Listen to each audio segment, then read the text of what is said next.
Good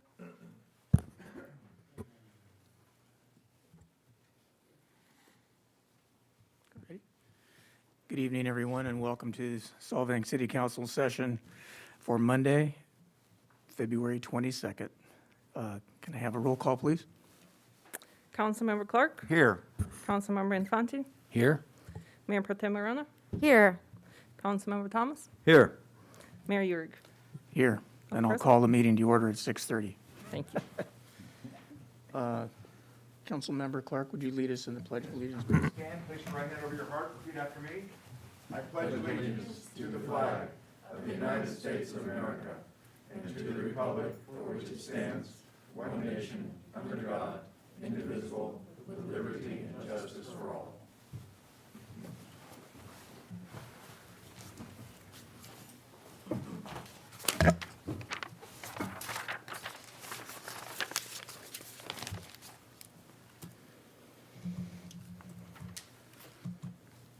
Do we have any ceremonial items?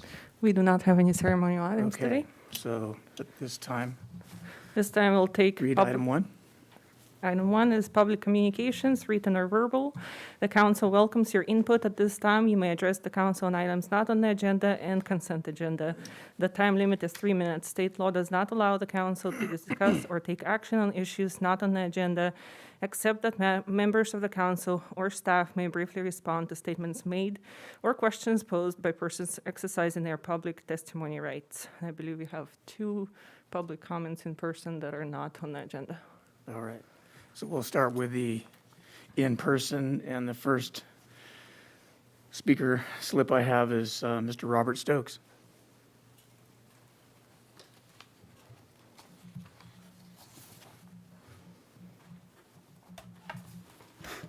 Mayor, City Council members, good evening.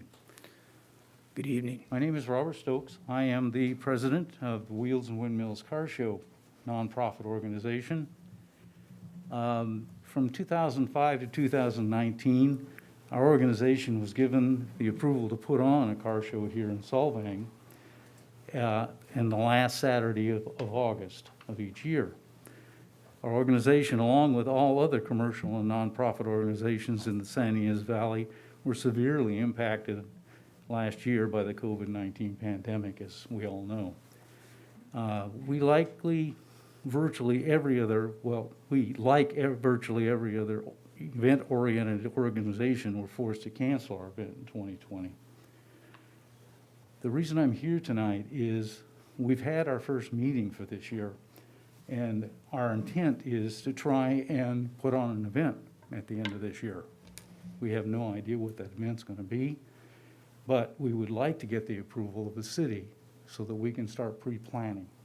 There's a very big reason why we do that is our event, if any of you have been to it, I know Charlie has, but it's a pretty large event. And it takes a lot of pre-planning to make it work. And what we're trying to do, as you can read in here, we're trying to get ahead of it, so to speak. Understanding that, there are no final decisions. That's not going to happen, at least not now anyway. But we would like to start working with the city and IDK, if applicable, okay, to get ourselves in position to be able to put this show on if the time comes where we're capable of doing it. There've been a lot of changes in the last year, as we've seen, okay, the promenade area being one, okay. So we would like to start talking with the city and making arrangements and trying to pre-plan to be able to adjust to the changes as they happen and be in position if everything does go the way, God willing, we hope, we'll be in a position to be able to put on an event and hopefully help the city and our charities, which didn't get anything last year, unfortunately. And that basically is why we're here. We grandfathered over last year. We had already paid our permit and submitted it. So that was still on the books, and we were told last year that it would be grandfathered over. But because of everything that happened last year, I felt it necessary, excuse me, that we show up and get the city's approval to at least get started. And that's basically what I want to do tonight. Any questions? Any questions? I have a question. How many nonprofit organizations do you partner with that you contribute from the funds of the event? We're basically a single entity, okay? We've been doing this for 20-plus years, okay? So we're a single-based entity. We do utilize local services. We have a number of sponsors that help with the event, and, and that's what happens. We have, up to this point, since we started in Solvang, we have already put in over $375,000 to local charities. So we're very proud of that, and we want to keep it going. Bob, would you just clarify or give an example of a couple of who those might be? I know who they are, but Oh, not all of goodness, our. the list is very long, but we are done many of the animal sanctuaries, happy endings, now I can't think of. one Senior right center. now. The senior Okay. centers, the grammar school, both of the senior centers, actually. Right. We've done Wounded Warriors, oh, goodness. We've done a number of different organizations, people helping people. I can't think of the food place, but anyway, I have an entire list if anybody would like to see it. But let's just say we cover virtually anything and everything as far as the charities. We get a list together. Last year's charities was, I wish I had them in front of me, but we had 4 charities chosen last year that we were going to do, okay? And we want to, if we can, keep those 4 charities. The main charity was going to be Rona Barrett's facility. And unfortunately, Karen, who was our contact, passed away last year. So I'll be getting with Rona to set up a new contact. But they were going to be our main charity. Can I ask, one of the decisions that's yet to be made is how long we will keep Copenhagen closed. If Copenhagen stays closed at the time, because I know your show, I've been to it several times, and it always was all the way down Copenhagen and in parking lot 1 and so on and so, 2, and into some of the side streets. How could you work around that? Have you thought about that? Yes, we have. In fact, we met this last weekend, as a matter of fact, and out here, right here in the park, and discussed options for that very purpose. We understand that the promenade could stay, okay? If it does, we are prepared to do a number of different options. And they can go anywhere from what we presently have, which would reduce the size of the show, but we could still put it on. Gotcha. Okay? We would also like to propose some options whereby we can utilize some space outside the promenade area to get the size of the show back to where it was. And all of those options will not impact your movement. In other words, we stayed away from the outside streets that we've always stayed away from every year, okay? We made a pretty proposal years ago to move out to Atterdag and that section between Mission and Moley. And that would be in one of the proposals. We also have a proposal that if we could still keep the parking lot, the main parking lot, we'd set up our plan for the parking and movement of vehicles to work within that. And that's the things we want to discuss with you people, is how can we work with the city and not impact it any more than we already do. Great. Do we have to put this on the agenda before we can make an approval or denial? I can briefly answer that question just the way that things are structured right now. IDK is the one, as part of their contract right now, that processes this type of permits. So they would review it first, create recommendations, and then it may come to city council. So I have to wait.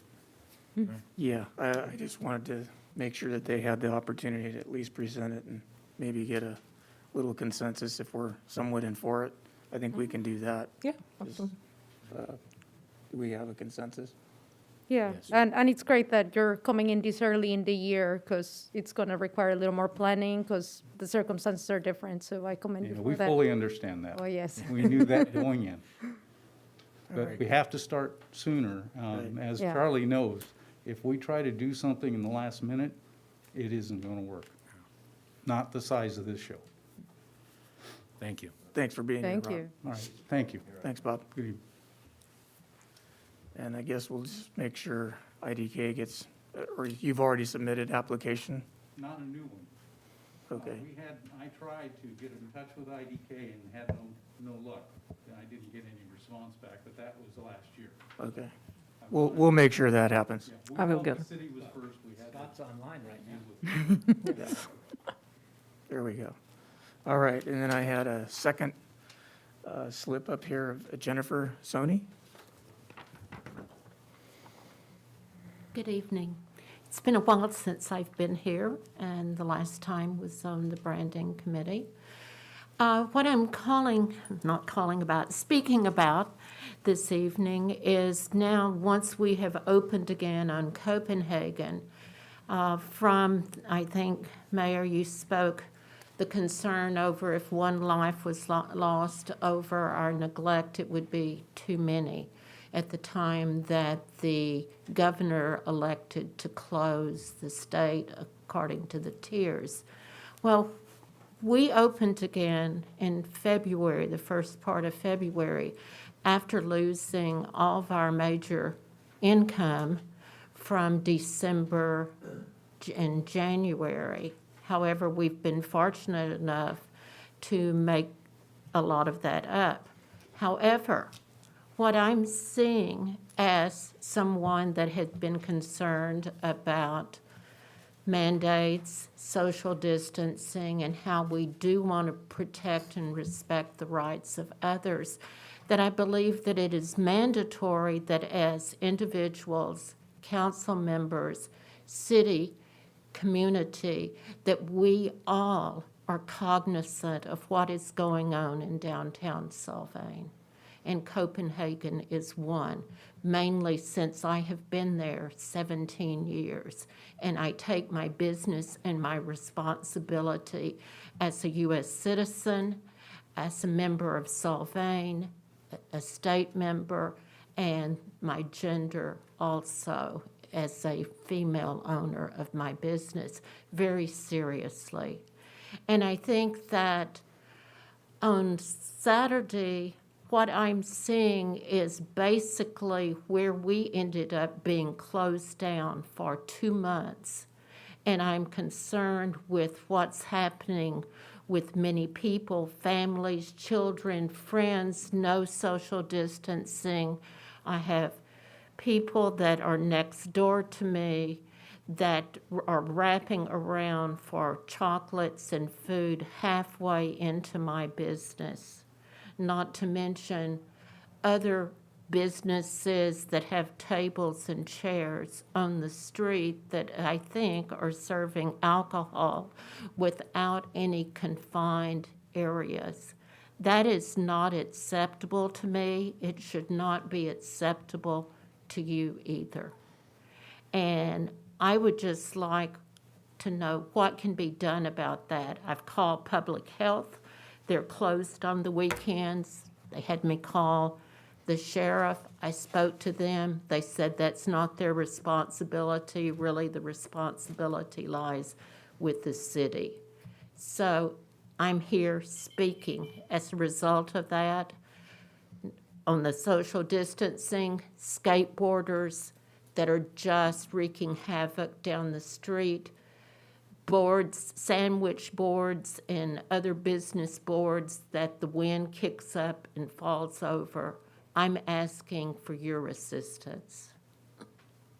All right, thank you. And one last thing, though, I'm sorry, is that may sound on the negative, but on the real positive side, the closure of Copenhagen for the tasters that come there, people, I've heard it from the summer on, they love to be able to sit outside and taste and have that part of the street set aside as a promenade for just European. And if we could enhance that and make it a true European atmosphere, I think we would truly have Little Solvang. Thank you for hearing me. Oh, thank Thank you.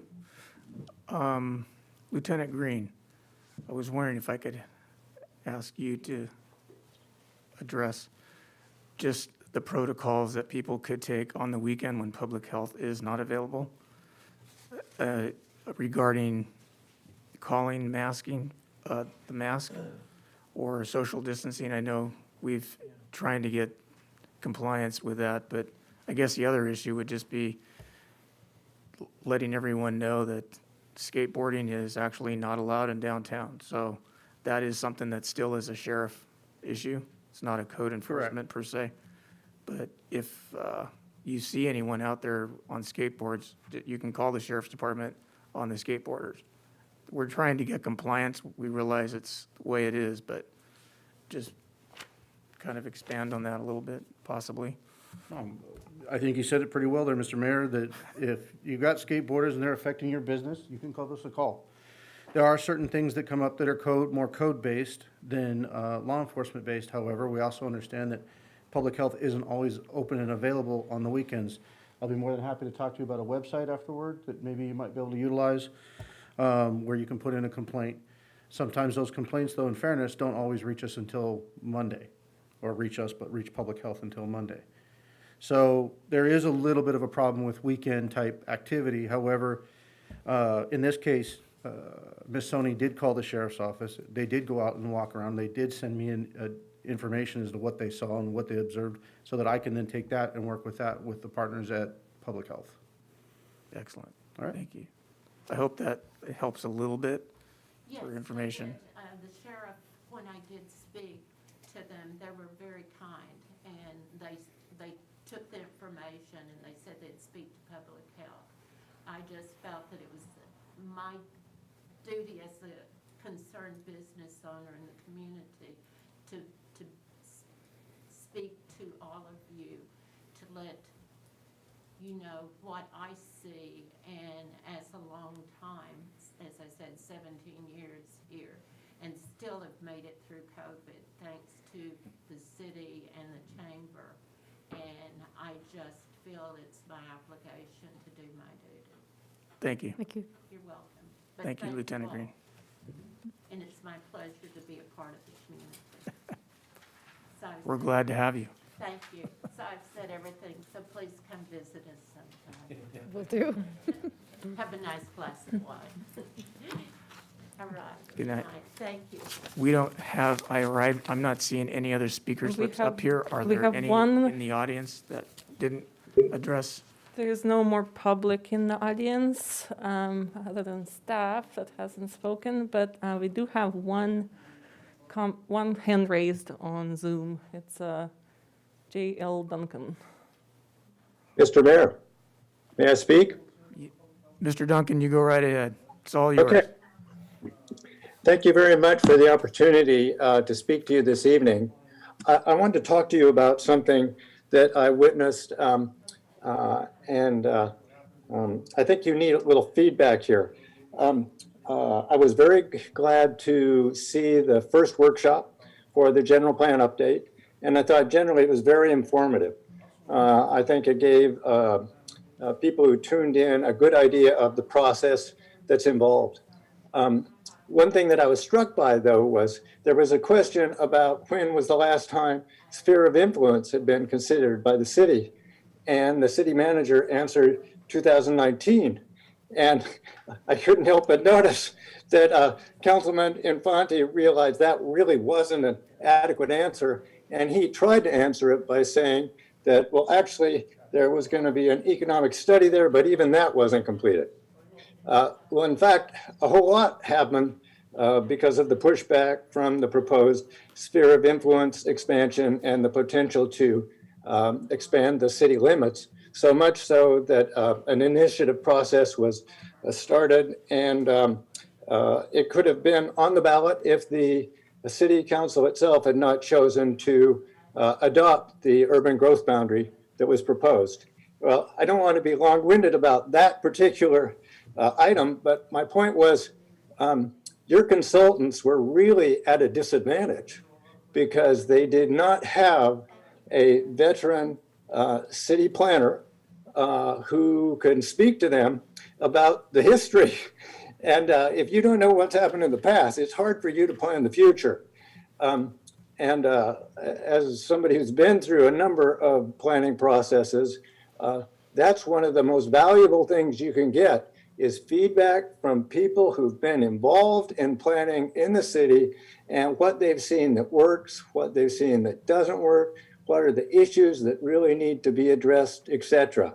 And if you had a on-salary planning professional, that person would be working closely in tandem with your consultants.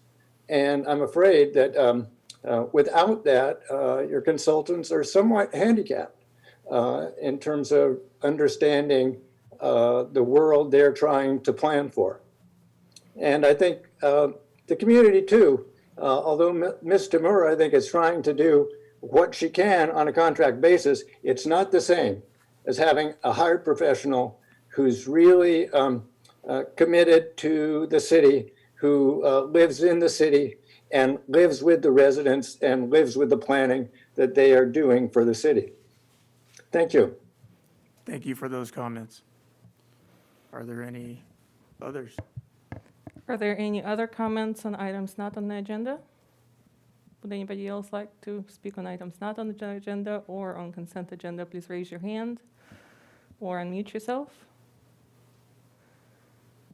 If I may just really briefly address a nuance in the last comment, which is separate from staffing, but now that we have the Planning Commission and the DRC established, and the Planning Commission is already onboarded, and we're working on onboarding the DRC. There have been suggestions coming in to form a sort of have those committees be a lot more involved in the process, and I think there is a lot of institutional knowledge amongst those people, and B, potentially consider adding some citizens into this process and oversight. So that will be something that will coming to you for future consideration at the future nearby agenda. Right, thank you. Can we have the city manager's report now? Thank you.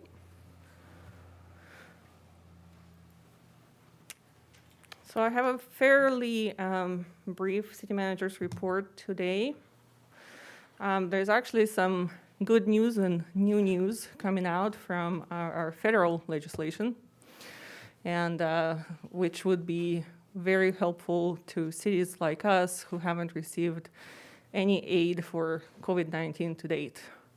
So the House, there's something going on right now and is being pushed through by the House and Senate and the President fairly quickly, and it's called a Federal Reconciliation Package for COVID-19. The House and Senate agreed to a 2021 budget resolution allowing Democrats to move forward in their attempts to pass President's American Rescue Plan to combat pandemic crisis using a process called reconciliation, which enables the legislation to pass both chambers of Congress with a simple majority. We had a briefing from the California League of Cities last week, briefing all of the members of California cities, and they were actually very optimistic and predicting approval of this reconciliation package by about mid-March. So it's actually coming up pretty quickly. So what this reconciliation package is, this would be the first time where federal government would provide direct aid to local governments. Larger cities will be receiving their allocation directly, while some of the smaller jurisdictions like us will be receiving it similar to CDBG grant through the County of Santa Barbara. But this is a non-competitive grant. It's based on population, and it provides relief for both COVID-19 related expenditures and for lost revenue. And the lost revenue is based on the projections as of January a year ago. There is no deadline on spending these funds, and for the city of Solvang, it would be just about $1 million if we receive this. So this is a very significant help to us. The league and the cities throughout the country have been asking for something like this since the pandemic hit. Obviously, cities like us don't have another venue to make up for the loss, especially a city like us that is highly dependent on TOT. So this is very good news. We should have this news soon, and obviously $1 million bumped into our budget right away can enable the city and the city council to make quite a few decisions towards the positive and ease some of the pains. With that, on the advanced calendar for March, what I'm working on is an item to start rebuilding towards post-COVID-19 and talk about the staffing levels and the service delivery model. So that would be involving a discussion of both, how do we allocate dollars between contract and staff levels, as well as hopefully by then even maybe we'll have this news of additional funding coming through this reconciliation package. So I am hopeful of that, and also want to mention that our TOT, especially on the weekends, has really kicked in since we opened up, and it did so in the summer too. So for us, it's really imperative not to be shut down, but we recovered quite well. So I also think that the projections going forward will be a lot more favorable, predicting that there was not going to be another shutdown. Then we will also talk about the award of construction agreement for the wastewater treatment plant aeration system replacement. This item has been delayed. There is a couple of items to work through. We did not qualify for PG&E zero-based financing. So there is a little bit of a financial discussion that needs to happen and thinking through how to best move forward with this project. It would deplete at least most of the fund balance for this one phase going forward if it's done without financing. And we also heard from the Santa Ynez district that receives or pays for 20% of our infrastructure cost for something like this, and as our partner, we provide the services to them, that there may be a desire coming from them, from their board, to have some discussion with the city council. So those are the kind of the items we need to work through before we finally move forward with this project. But we did already go through the process of selecting a contractor for the construction, so there's time limitations there too that we need to meet in order to not have to go through that process again. Other projects would be from Public Works, notice of completion of the 5th Street sidewalk project, and also notice of completion of the Solvang School sidewalk project. And then the last item in March that is currently planned is the next step with the City of Solvang website update. And then the last, another positive kind of note, just to let people know in case they see the roses in Solvang, from an organization of the Tournament of Roses Parade has contacted the city, and they are interested in making Solvang be a permanent retreat place for their royal court to be spending their 3 days doing their work. And what the royal court is all about is for high school young ladies to be able to go through this process, which is a competitive process. It's all themed around education of dream, believe, and achieve. And so what you see here is ladies that were selected last year and were supposed to be here, but because of COVID-19, that didn't happen. So this organization has contacted us ahead of time, and they're hoping to build good relationships with the community and community leaders, and hopefully move forward with some connection. And there's also potentially an opportunity for natural marketing opportunity here between Solvang and this event. And that concludes my presentation. Are there any questions of the city manager report? Yes. Couple, please. I was looking at the the council requested advanced agenda items that's in the document. On page 6, in the top, it's obviously just a typo. Horse-drawn convenience, it should be conveyance, I believe. And then about halfway down in March, it's talking about the Solvang Mess LLMD annual estimate. What is that? There is a misspelling with an extra S. What is it, though? The Solvang Skid Mesa LLMD annual assessment is something that happens every year. We are required for the Skid Mesa LLMD to have a preliminary report, which is prepared by the Public Works Director, City Engineer, who calculates the assessment. That's a public hearing, which you're actually hearing today.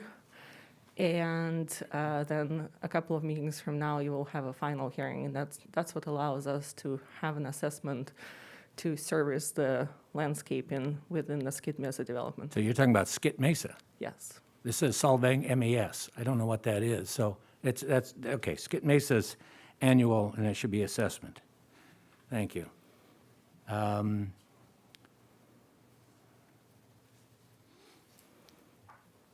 Curious about the Tournament of Roses. Really curious about that. I think that could be an absolutely wonderful marketing opportunity for Solvang. But I don't understand what they're going to do. They're going to come up here for 3 days. You got 7 young ladies, and I would assume 7 to 10 adults that manage this. They're going to stay here. There was something about needing a legendary, was that it? Legacy building? Legacy building, I think was the term used. What is that, and what do they want to do with it? So they are, this whole organization, this whole process is the Roses Parade and the Rose Bowl down in Pasadena area. It covers a number of cities surrounding Pasadena. What they used to do for some 20 years or so is, there was a... I think most of us are familiar with the history. What do they want to do in Solvang? What do they need a legacy building for? They want to become partners with Solvang, and so they want this royal court retreat that happens every year in October to have a home in Solvang. And when they come out to a community, like I said, this is all about the education theme and the young adults kind of developing. And so what they are looking for is for us to connect them with different community leaders. It could be educators, the chamber, to connect them with society to where they can help bring some attention, help with fundraisers and whatnot, while meeting the interests of our community as well. So that's kind of how they approached this. It's the first time they were actually here 2 years ago, but it was a last minute type of approach. Now they're approaching the city from a more, long-term relationship building perspective to see how we can benefit each other. What's a legacy building? Solvang legacy or Rose Parade legacy? Well, that is something that we have not discussed with them yet. Okay, well, it was in the document that you sent us, and I still don't understand what that is or what they want to do. So that's what I was asking about. So the document that I sent you was an internal document, just simply notifying you that we have had contact with this organization. I think it will take community involvement to see if they will want to be here with us, and if there is some community engagement that can be beneficial for both of us. I do think that we need to have our marketing consultant involved and to see if there is opportunities. And I think there is also, our marketing consultant is already working with, for example, Everhoy Museum to take advantage of the 110th anniversary of Solvang to promote Solvang from a marketing perspective as well. And I think there is definitely a connection between, Everhoy Museum and the history of Solvang that could be connected with this royal court concept, potentially. Okay. Would it always be the same weekend in October? I believe it's always in October around the same time because it's a long process. They have about 100 or 1,000 people apply for this. It's a long process, so it's very well planned in advance. Okay. Are there any other questions? Just a comment. A couple of years ago, Solvang Trolley and Carriage Company took this group from the Rose Bowl Parade around town. So it was all about showing them the town. And like Sina said, it's a great opportunity to take the concept that they have of growing up and building relationships and achieving dreams and how that translates into the Solvang history. And given that we are homegrown business town with a lot of history and beautiful background, they were very interested in making Solvang part of the experience. So I think it's great that they liked us so much that they would like to come back here every year. And I would certainly love to see that experience, not just a time to host them in town, but also to connect and showcase Solvang towards the greater California community. So, Thank you. yeah, I'd love to be involved again. They were very nice. Great. Sounds like. All right. With no further questions, we read the title of item number 3. Item number 3 is council comments, requests, and advance calendar. Do we have any? Yeah, I have a request. There's a group called California Cities for Local Control. And I know Robert's aware of it, I am, and I believe you are, Mark. And it was something that was started in 2020 by Torrance City Councilman.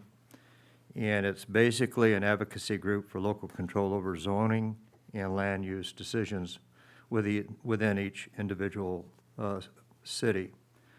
Thus far, 45 cities have passed resolutions, including Buellton, and over 300 elected officials have signed the petition to try and get more local control in land use agreements. Like I said, 2 or 3 of us have already signed the petition, but I'd like, if possible, for the council to bring forward a resolution at the next meeting. Be something that perhaps we could vote on as a council instead of individually, if that's something that is acceptable to the rest of the members. Yeah, I'd like to look into that, yes. Okay. I see general consensus. And I do have resolution Wording. right here, and I'll get that to you, and you can get it out. So Thank that's you. it. Thank you. I think that's great. Any other comments? One other comment. One of the things that's come up a couple times, I don't think anything's been done, is an emergency management plan. I looked it up on the website. Our emergency management plan was dated 2015, hasn't been updated since then. If you go to emergency preparedness info on the city website, it goes to something called the Red Guide, which is not a local group. It has CAL FIRE and all, those kind of organizations. You can go buy stuff on the site, but how do you help? What do you do in the case of an emergency isn't there, I don't think. And I think we need something like that. We need to update that.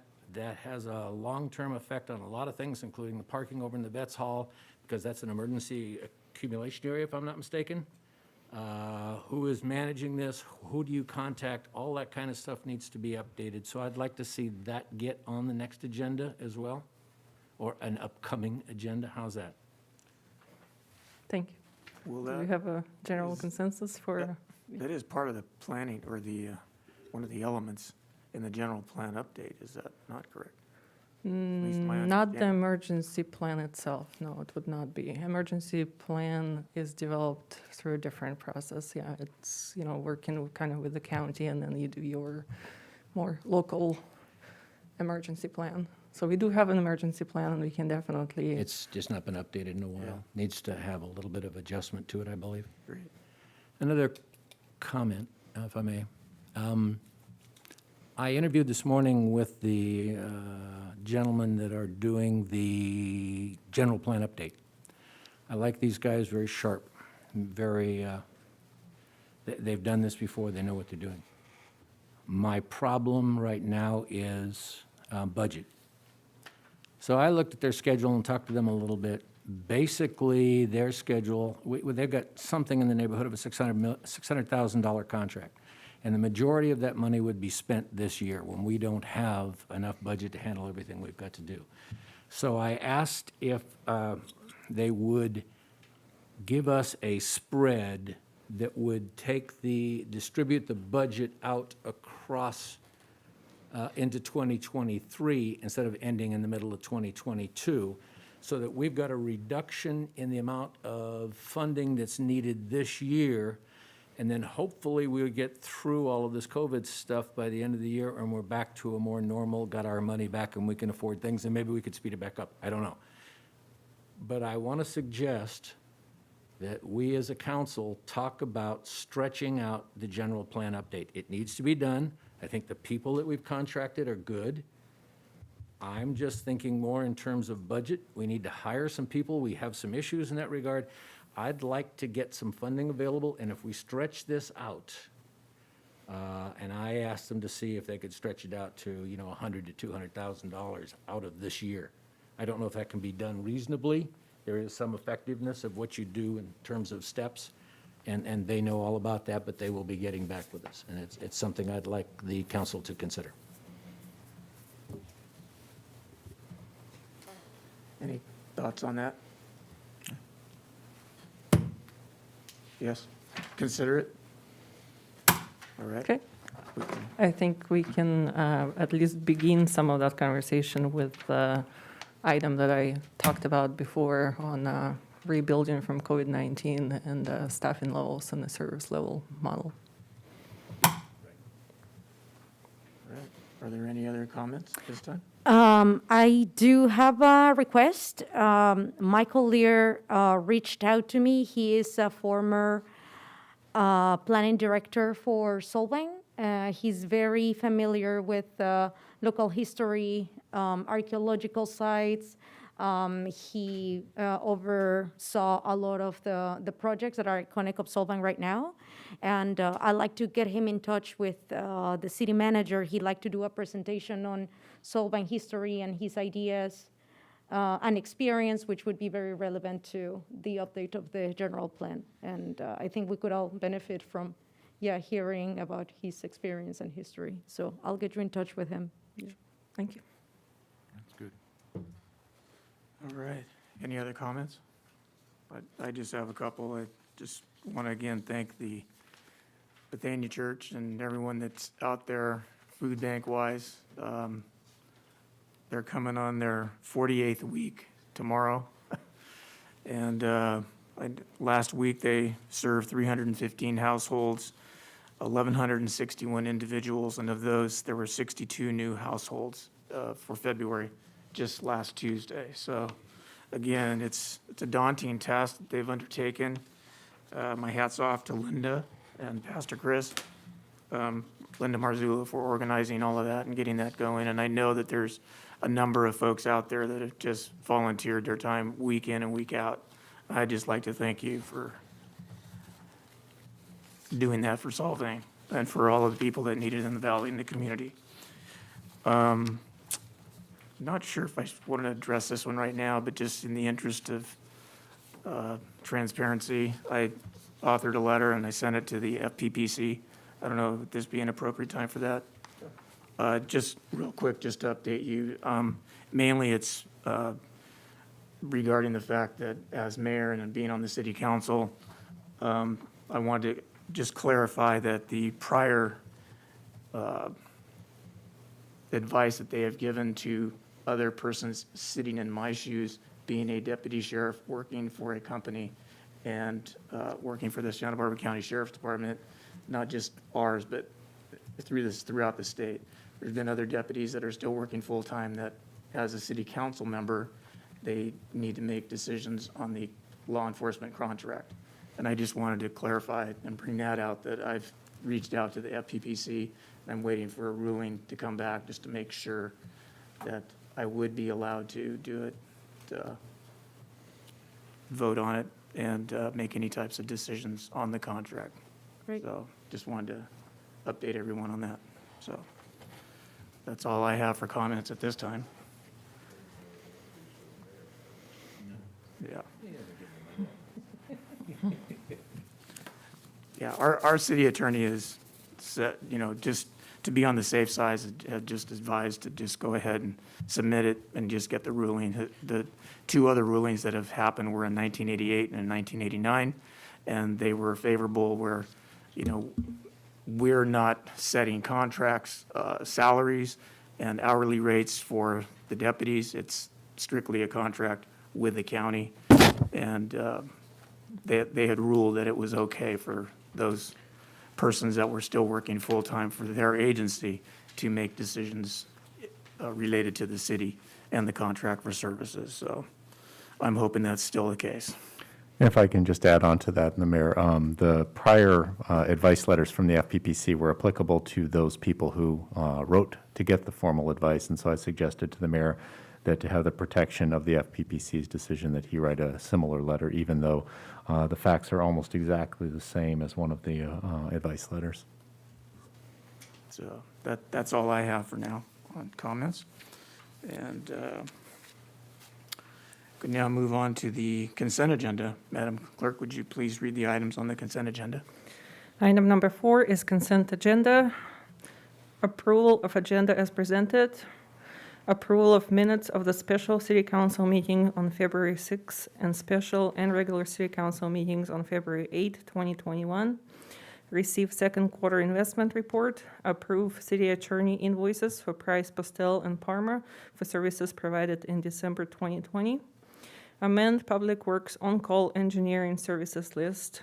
Approve the addition of Sunbeam Consulting to the Public Works on-call engineering services list.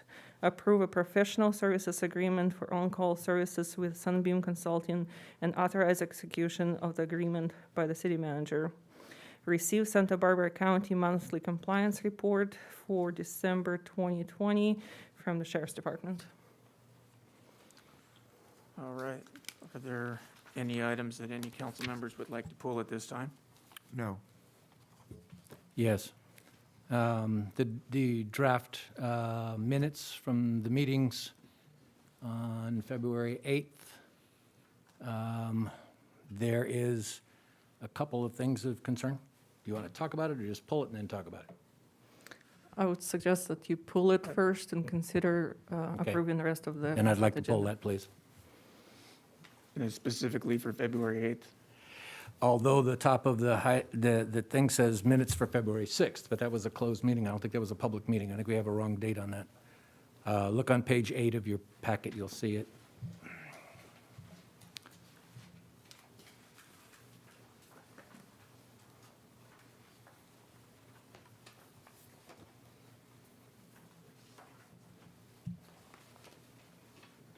Right. Actually, it's page 7 shows it. I was going to say, Page that would 7. be for the meeting that we had on the Saturday. Oh, that was the Saturday meeting. Yes, you're Yes. right. So that is correct. Sorry. But there is still another error on there that I wanted to bring up. We have a problem with it. It's just a minor typo. I want to get corrected. So, Mayor, would like- anybody like to move the rest of the consent agenda Yep. for approval? I have a motion to accept the rest of the agenda. So moved. Can I have a second? Second. Councilmember Clark, Yes. Councilmember Infante, Yes? Mayor Pro Tem Marona, Yes. Councilmember Thomas, Yes. Mayor Yurick. Yes. Pass 5-0. The agenda on page 8, we have a resident, his name is Dennis Beebe, and you've misspelled his name. Too many E's at the end, that's all. I would like to have his name corrected, please. Would you like to make a motion to have the minutes approved with this correction? I will move that we have, can I do that? Yes. Yes, you I'll move that we approve the minutes with that correction, please. Second. Thank you. Councilmember Clark? Yes. Councilmember Infante? Yes? Mayor Pro Tem Arona? Yes. Councilmember Thomas? Yes. Mayor Yurick? Yes. Passes 5-0. All right. So moving on to regular business, we first have a public hearing item. Madam City Clerk, would you please read the title for agenda item number 5? Item number 5 is Solvang Skid Mesa Landscape and Lighting Maintenance District number 2004-1, Resolution of Initiation and Retention. Public Works Director will present the report.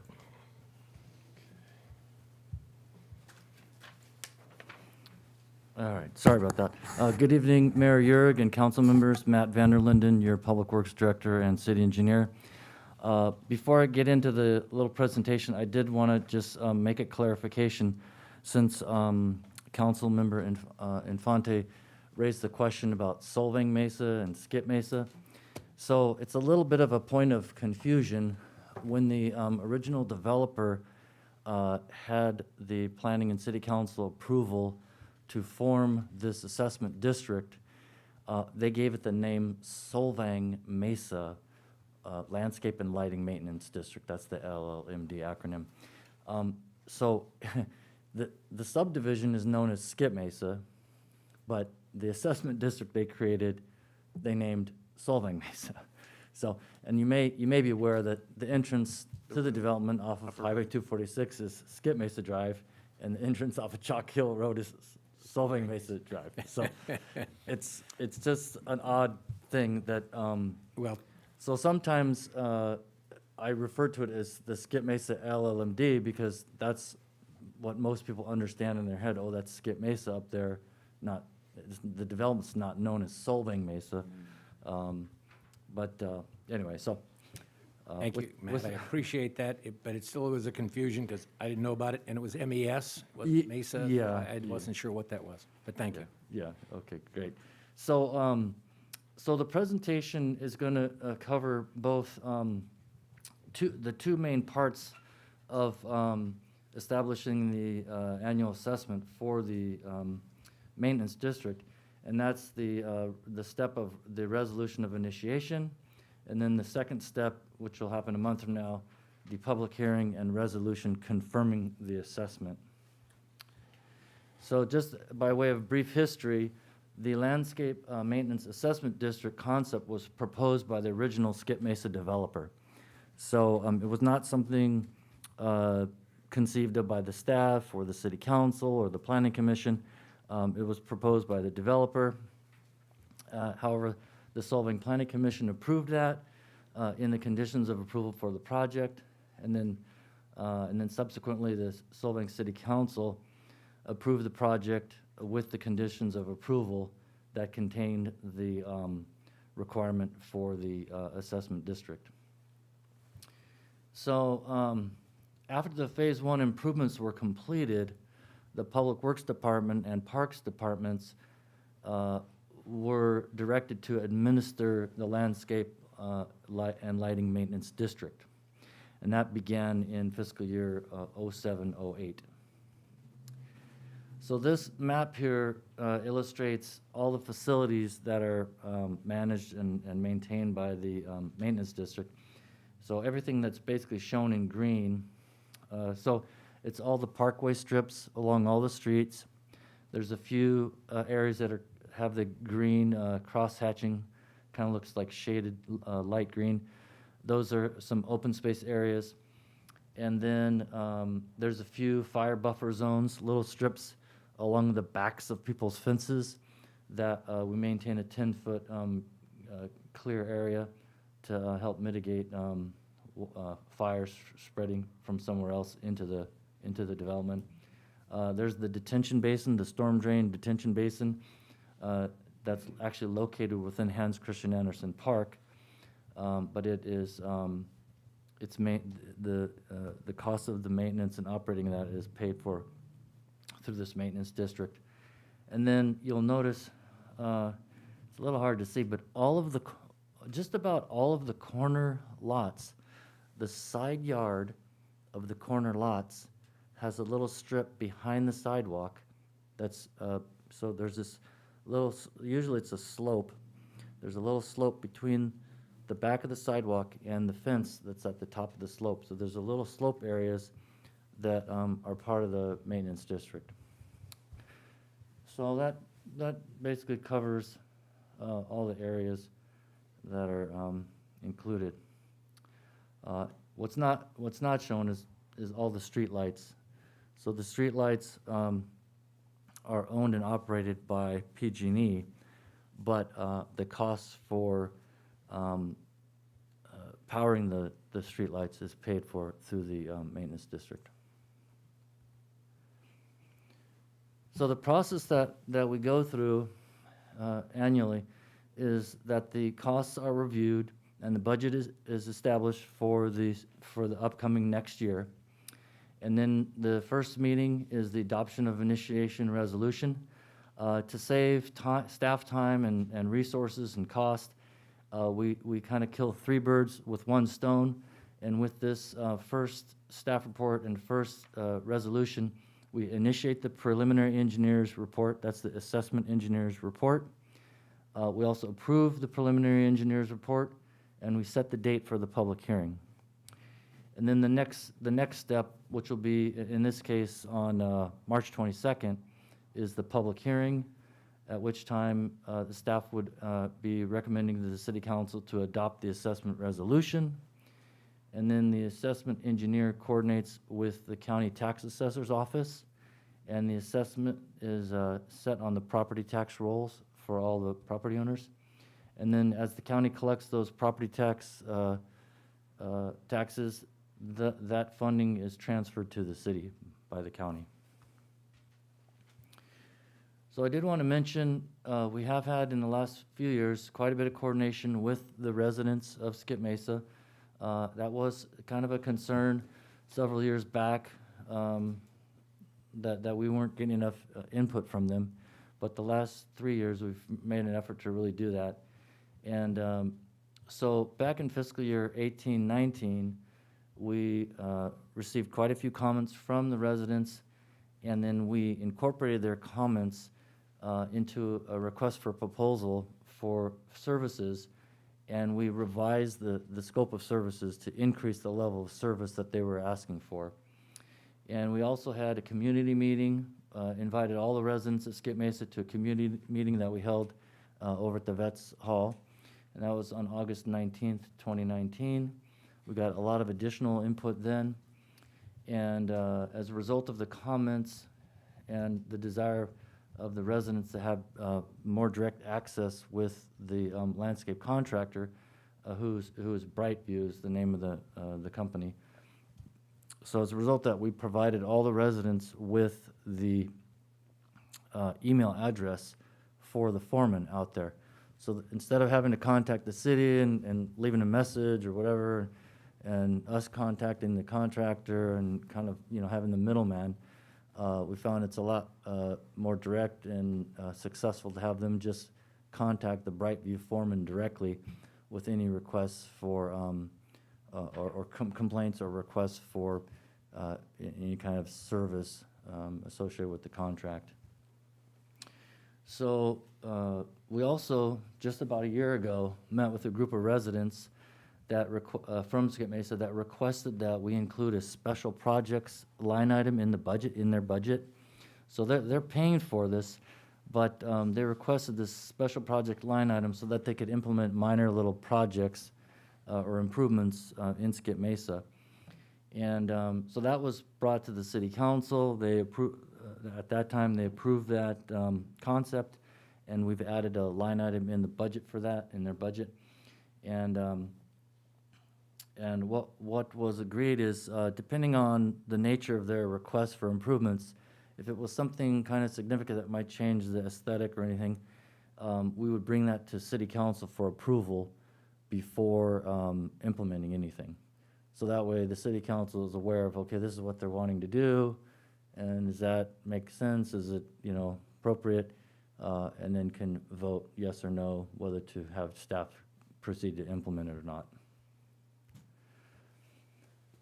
So for the fiscal year 21-22 assessment, in Skip Mesa, we have 169 lots. They all benefit equally from the LMD improvements. I did want to mention, we had previous cost-saving measures that were implemented by the staff to minimize the assessment, are a few different things. The first thing we did was, there were 2 existing irrigation meters that were downsized. So, you pay the monthly meter charge and then the water usage charge. So the water usage didn't change, but the meters were determined to be oversized. So we downsized those meters. That reduced their monthly cost.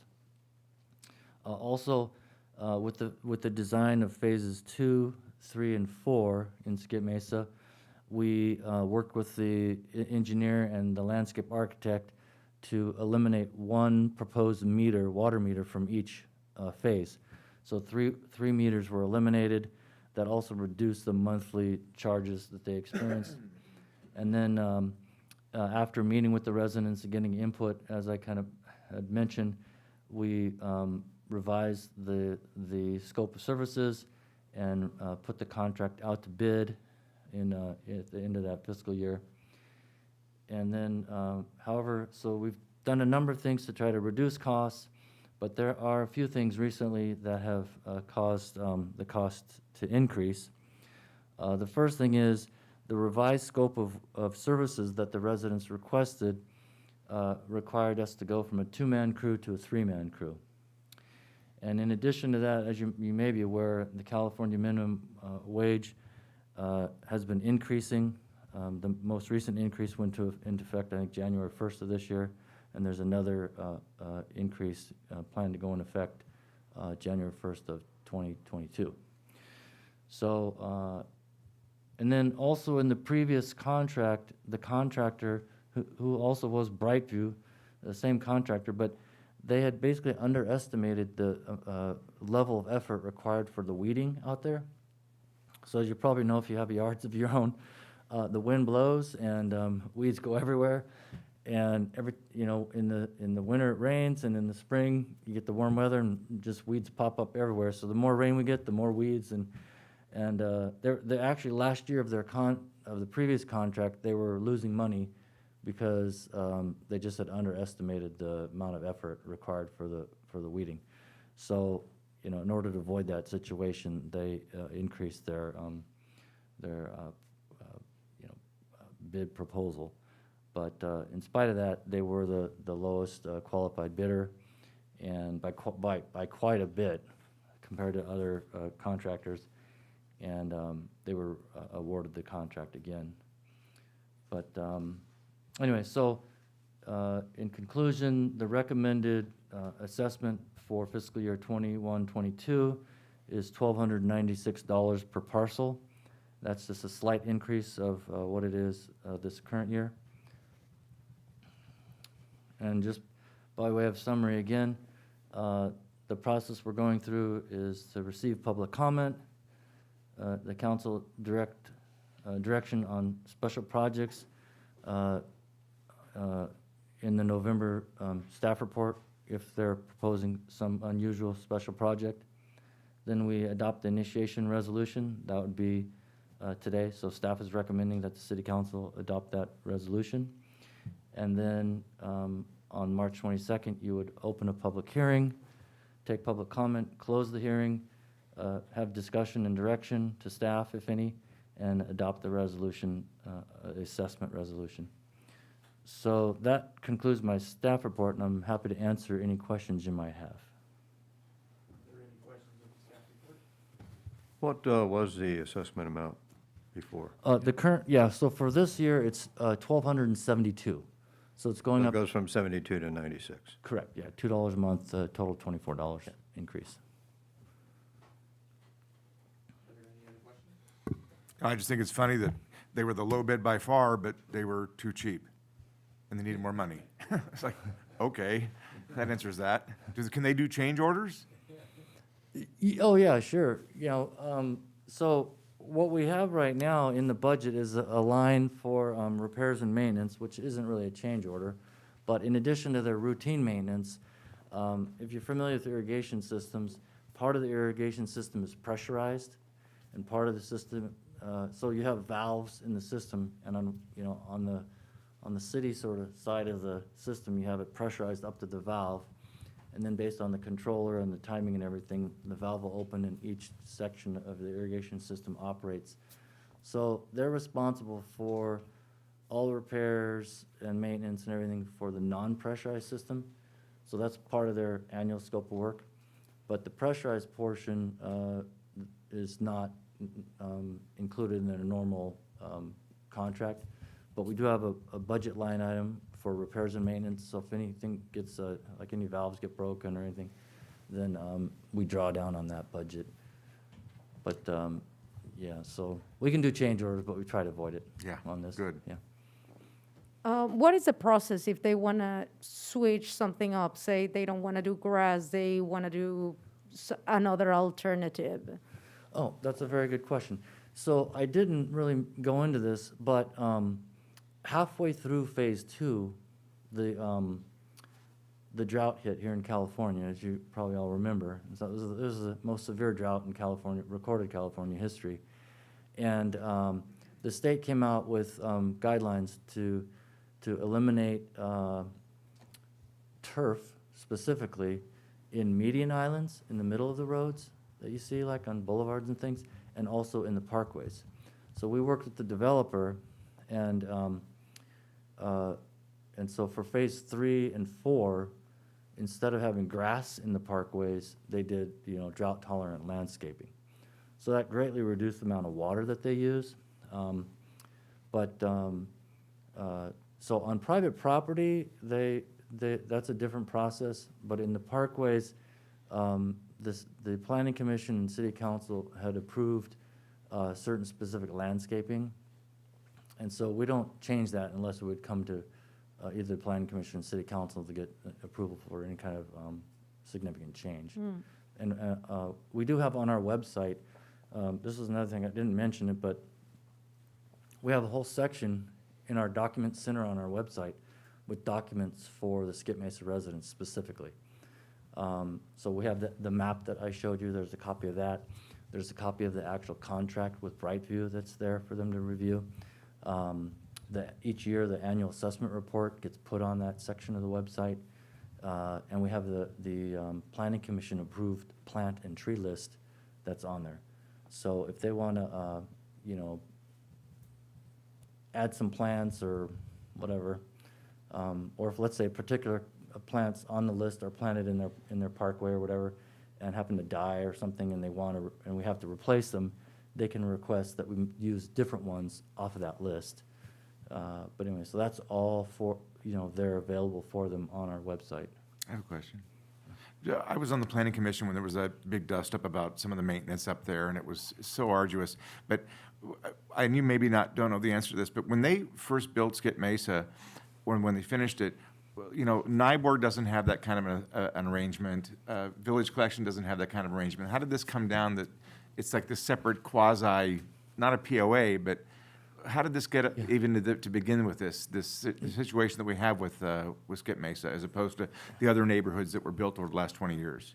Well, I think, I'm not certain, so this is my best understanding. There've been a lot of problems in the past, not necessarily here in Solvang or Santa Barbara County, but just in the state with embezzlement and fraud and stuff with homeowners associations, where you have this small little group that's controlling, hundreds of thousands of dollars, sometimes millions of dollars. So there have been a lot of cases of fraud and misuse of funds and things like that with homeowners associations. So and there had become kind of a popular trend in California at that time also to do these assessment districts. As I was researching some things on this about a year and a half ago, I found some some information. I think it's the city of Camarillo, you know, it's all master plan communities and stuff. They have like, I mean, it's like 40 maintenance districts like this. But the staff report I found, it was a complete fiasco. No one was able to keep track of the funding, and some residents were paying, in one subdivision, were paying more than they needed, and others were paying less than they needed, and it was just like this huge fiasco. But anyway, so I think the developer, you know, they didn't want to have a homeowners association. I think it's actually more costly to do that also, because you have to have more legal documents prepared and stuff like that. But, so we really don't know, but I believe it's related to some of those things I mentioned. That's true, thank you. Yeah, and Councilmember Arona, did I answer your question? I wasn't sure Yes, if I- yes. okay. So this is something that neighbors could talk about, and they would have to bring it over to City Council and Planning Commission, and then they would start the process, basically. If they want to do anything outside of what's previously been approved. Right, right. Yeah, I mean, like exactly. if they had a different idea of what the landscape for the, you know, the agreed maintenance areas are, that's what I meant. Yeah. Yes, thank you. So, yeah, and just kind of in that vein, there's, I think our planning director is going to be bringing an item to the city council in the next few months, because there are some residents that want to have use of the, there's some residents that want to have use of the slope that on the corner lots, that side yard area that's right now maintained by the LMD. But, Yeah. so that is one issue that.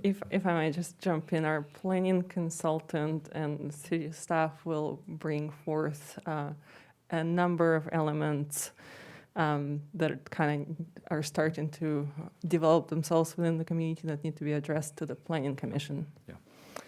And I think city attorney has some more Sorry. information on the LLMD. I just wanted to add a little bit onto what Matt said about the purposes for an LLMD.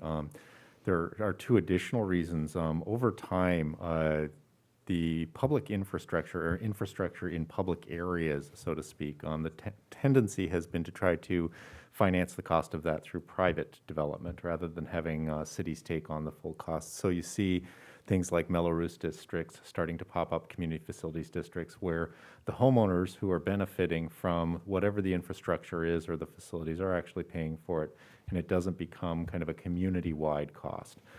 The other thing is, as Matt was talking about issues of financing or misappropriation of financing in homeowners associations, there's also the aspect that homeowners associations are only as strong as their reserves and the amount of money they're willing to put to enforce their CC&Rs. So an LLMD is a way to make sure that everyone's paying their fair share for the benefits that they're getting without having to have a private HOA go and try to seek enforcement of it through their own private attorney. So it's kind of a middle ground, if you will, that makes sure that people are paying for the benefits that they're getting. Thank you.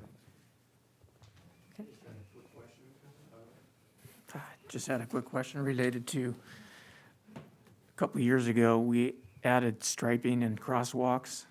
Is that part of the LLMD, or is that Public No, Works Fund? no, that was not. That, because that's within the public right-of-way, it's not any of these, well, I guess the parkway strips are in the public right-of-way and part of the LMD, but in that case, with the striping and the crosswalks and the stop signage and everything, the city paid for that, yeah.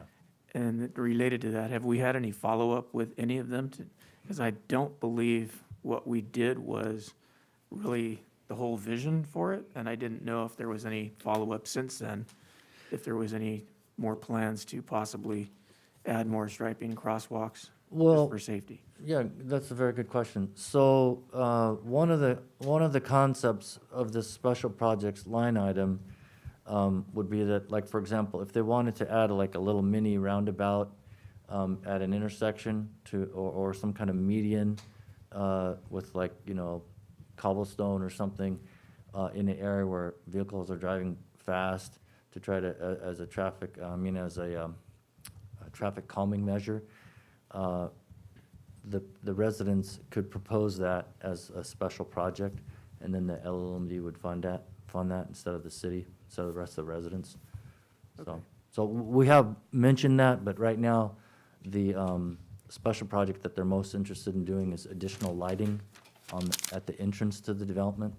And so we've already submitted an application with PG&E, and it's a multi-year process, but lengthy process, but we're working towards adding 2 streetlights on Skip Mesa Road as you come up into the development.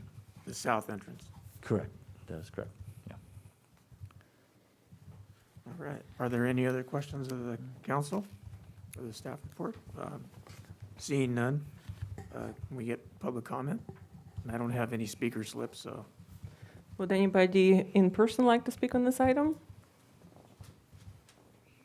Seeing no in-person speakers, we'll go to Zoom. If you would like to speak on this item specifically, please raise your hand using your Zoom hand, electronic hand. Don't see anyone. If anybody wants to speak on this item, please unmute yourself if you don't know how to raise your hand. We have one caller here.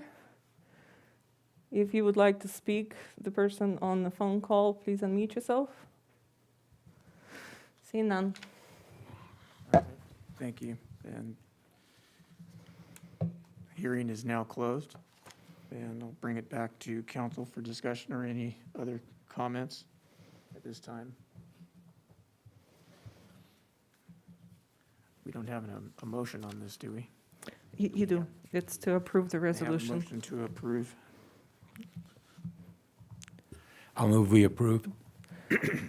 The motion is to approve resolution number 211132. Is there a second? Second? Councilmember Clark? We have a roll Yes. call? Councilmember Infante? Yes?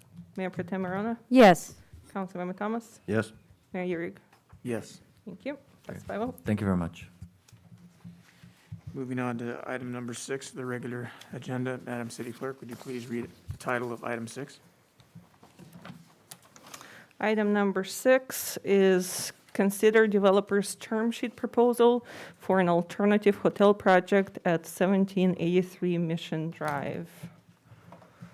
And Is there a staff report? there's a staff report coming up in just 1 second here. So I just want to give a little bit of history first on how we got here and why we're here today, and update everyone on where we are today and what the situation is. Today's item is really informational in nature. There isn't an ask from staff or a proposal for you to approve anything. This is an item to update the council and the community on the status of the proposed development on this property.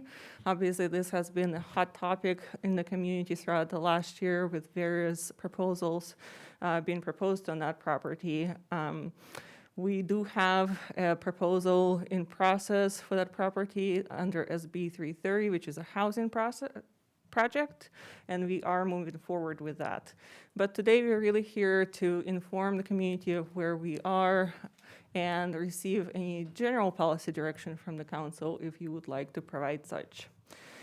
On December 10 of 2020, so right before the new council took place after the election, or most of you, there was a proposal that came into the city from Ed St. George, the developer, and the proposal submitted a term sheet to potentially begin a process of entering into an agreement with the city for a hotel project as an alternative to the housing project. The term sheet does have a number of very specific elements, so those who are the planners out there will definitely be looking at the details, but we are really not there yet. This is not something that we are ready to negotiate or agree to in terms of those particular terms. The idea was really to begin the conversation whether or not the city would like to consider entering into some kind of an agreement for a hotel project rather than for a housing project. As I've mentioned, we do have a housing application with the city. It's under SB 330, which is the most recent Housing Crisis Act. Those laws are very stringent and really provide with very little wiggle room for the city, and we do have to meet those deadlines and continue to process the project. So this hotel negotiation or potential negotiation would be as an alternative for that same site. The Planning Commission heard the housing project on August 17th. That was the first meeting to where we introduced this to the community.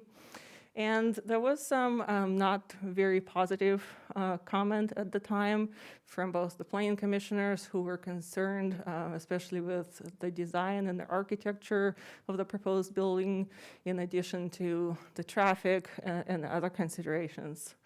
So public comment was concerning, planning commission was concerned, but we did explain to them that there is really little that we as a city can regulate under this Housing Crisis Act. That's where the state has been going. The laws have been becoming more and more stringent for the cities to follow in terms of providing housing. So at this point, or actually, we did run a survey for a while. Haven't really pushed it out as of lately, but it's been available to the public since this came to the Planning Commission. And we did receive 278 responses, and it's interesting to see that I think the majority of the sentiment in the community is for a hotel project of over 60% and only over 30% for high-density residential. But once again, we are faced with the regulations and limitations of what we can and cannot do. And so zoning is one of the challenges with this project. In order for us to build a hotel, currently the parcel is zoned DR20, which is the most dense housing density in the city of Solvang. And so if we were to negotiate with the developer any kind of agreement for a hotel, we would have to simultaneously negotiate replenishing of that inventory. And so as that subject matter came up, once we were preparing the staff report and responding to the term sheet submittal from December 10th, I've approached that subject with the developer at St. George and received a response that he would like to indefinitely postpone the hotel project at this point. So that's where we are. The housing project still has to continue going forward. If there was any kind of hotel project that you would like us to go back to at St. George and consider, that would be extremely difficult in terms of rezoning, especially in the short term. Potentially, if this could be rolled into a general plan update, that could have been a possibility, but I don't know that at this point the developer has withdrawn his proposal. So that concludes my report. Are there any questions of the staff report? I have a few questions, yes.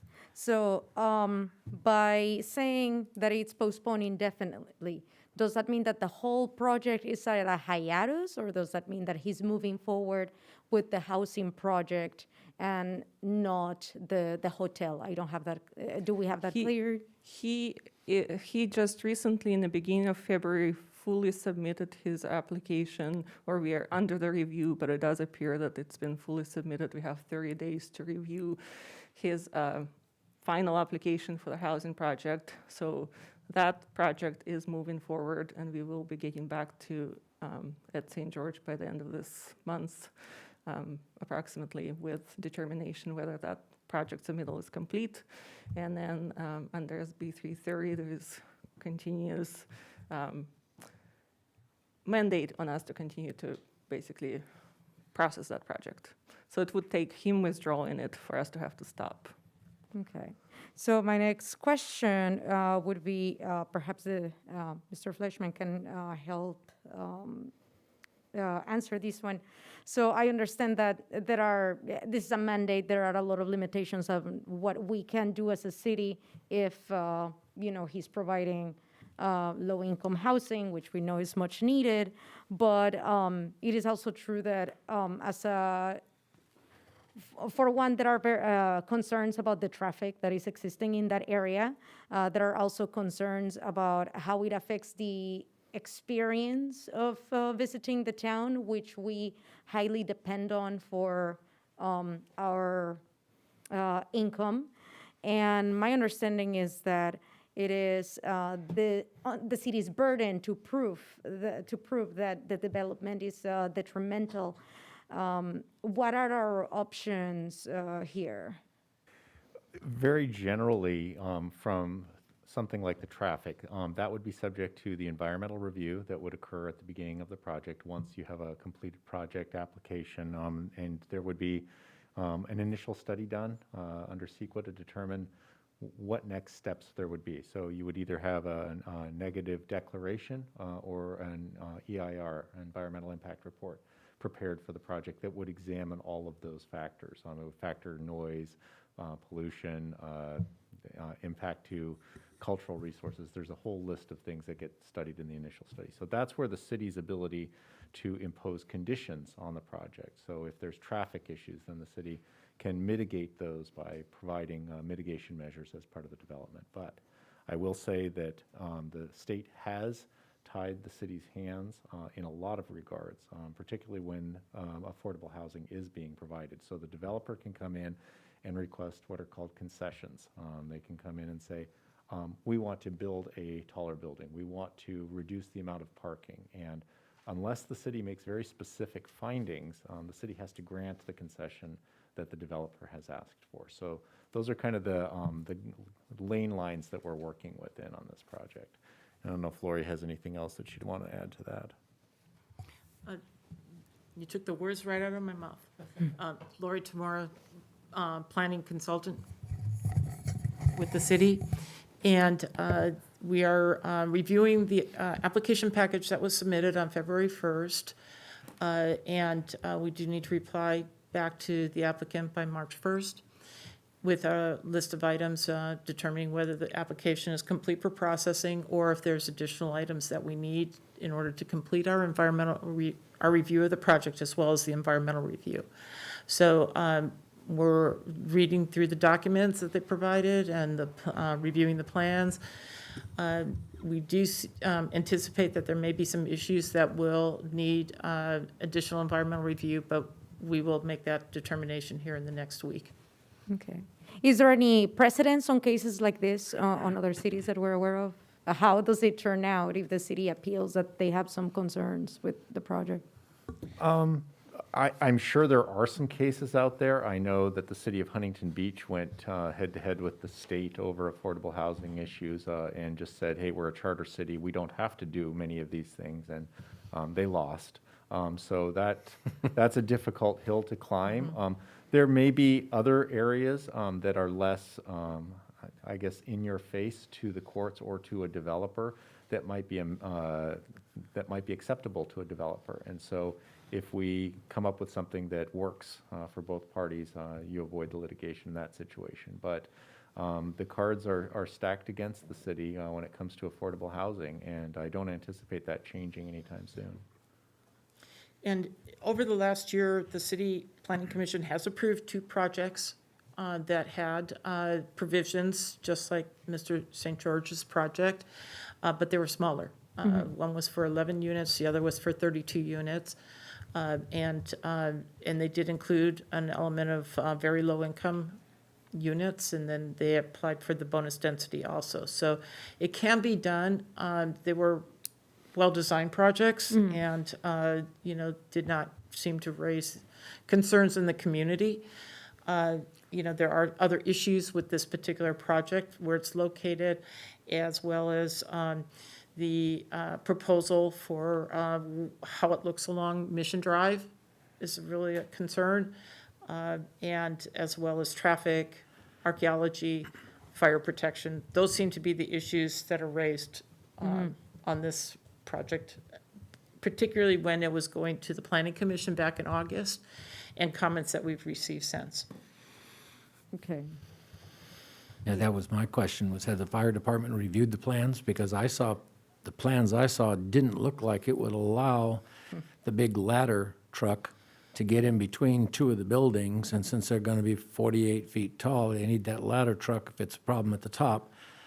And so that makes it a security issue. And then, of course, when it was the Mission View Apartments, before Mr. St. George got involved, they had presented a plan that showed entrances and exits on Mission, and Caltrans said no. So, you know, and then the next question is, can the fire department get in from Maple Street considering the design? There's a whole series of those issues. And in the cultural part, I'm curious if the Chumash have been looked at, have been talked to about that location? Because I've heard other items about that. To keep going. I'm sorry. So I guess what Lori was asking about is, because this project may be coming to the council for some subsequent approvals, or it might come before you, the project is not complete at this point, and getting too far down the road of trying to engineer what it may look like, it's a difficult question to answer at this point. Certainly, staff will be looking at all of the issues that are attendant with a project of this type, and exercise the discretion that the city has to regulate, whether it be for public safety and health, whether it be for traffic, whether it be for environmental, whether it be for consultation regarding archaeological resources. All of that will be part of the environmental review when the project comes in. I was making the assumption that since an application came in on February 1st, there would be a design. And so that would be available. Maybe I'm mistaken. So if you don't mind, 2 points. SB 330 only allows for 5 public hearings on the project. Right? And we've already used one, and so we're ticking away at what other hearings there are going to be. So that's why we wanted to hold the discussion, because we don't want this one to be claimed as one of those hearings. Fair enough. So, the second part of it is, yes, I do have an application package. We did not post that yet because we wanted to review it first. And so that will be ready to post once we send out the letter. Thank you.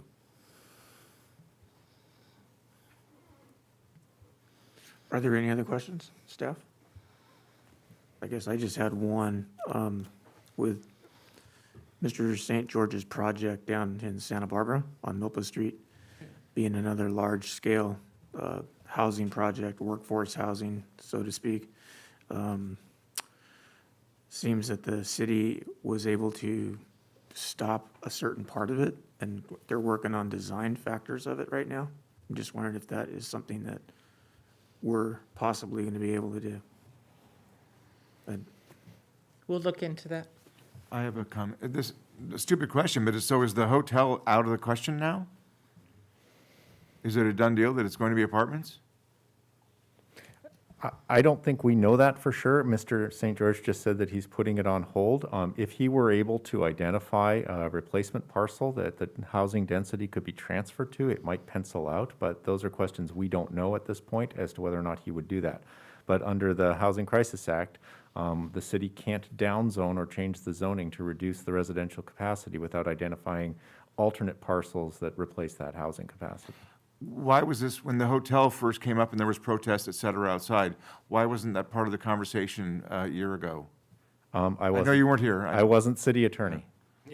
That's all I can tell you. I don't know why that discussion didn't come up, but the Housing Crisis Act has been the law for several years, so. Because that would render everything moot at that point, if that's the case. And the way I look at it, I'm not saying this is Mr. St. George's deal, but it's, ever since SB 330 came in, developers would use this as getting more concessions from a city to build something that maybe they want to, but it's like, well, if you don't want to do that, I'll give you 400 apartments. So this is kind of a... It's a bit of a high-stakes poker game. Yes, it is. But in order to play that game, you really have to have the cards. And if you don't have an option to replace the housing capacity somewhere else, it's a kind of an empty threat. And that was never brought up in the previous meetings about that, finding the other parcel, et cetera.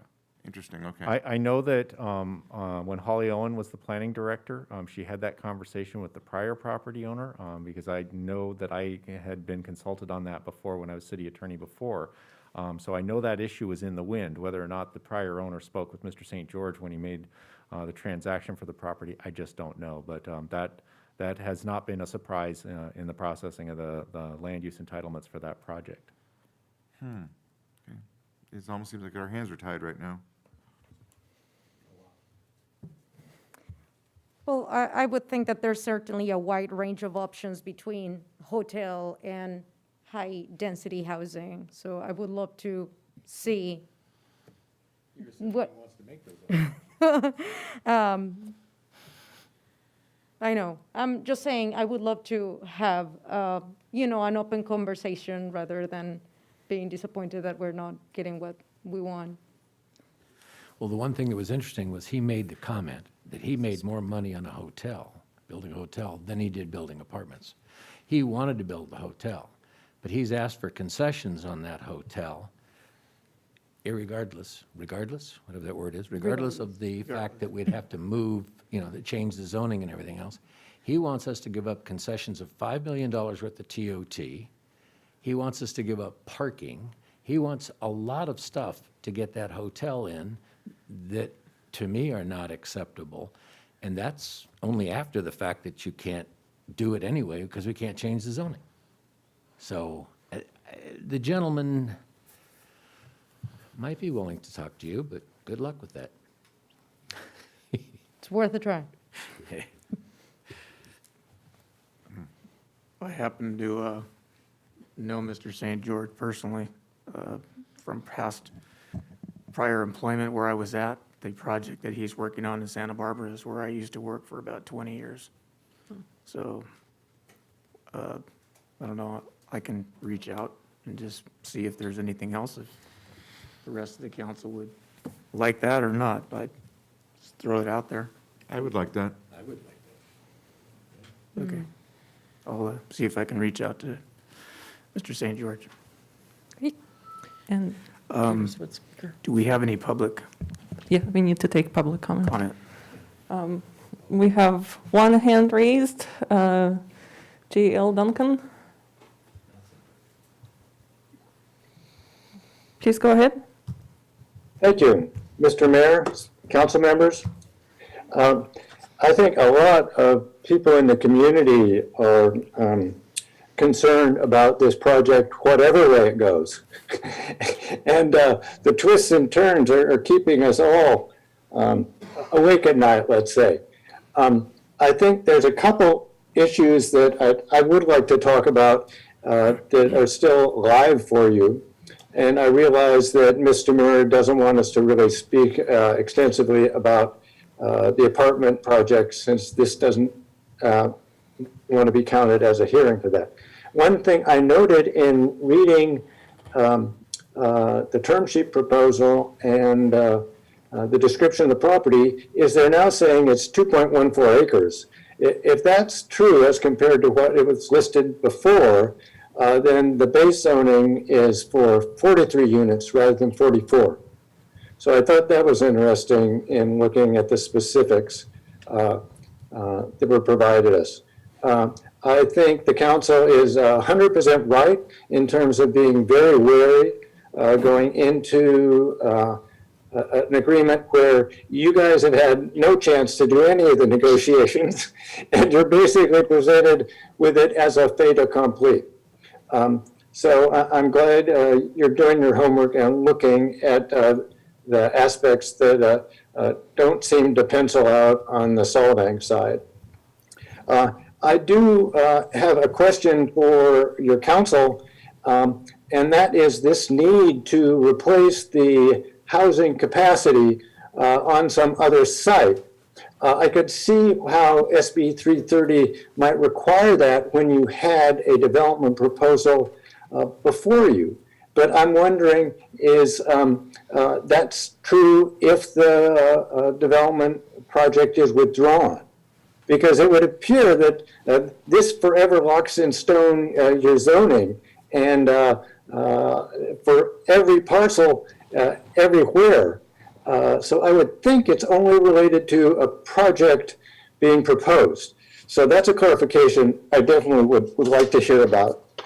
And then the other thing is the comment that there's a whole range of developments that could occur on the parcel. I think that's a very astute comment, and that was one of the things I was trying to make in the letter I wrote you, that what had been presented to you was a false dichotomy.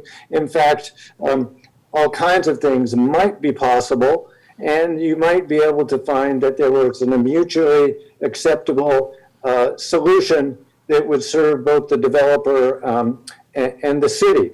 Certainly, since this is such an important piece of property on Mission Drive, directly opposite the Mission, and at the gateway to the city, we want to find that if we can.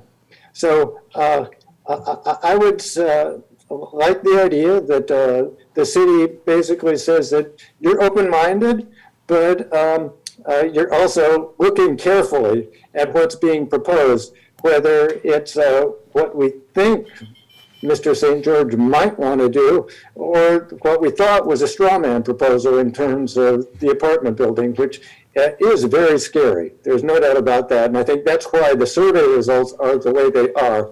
A lot of people would not want that built where it's proposed.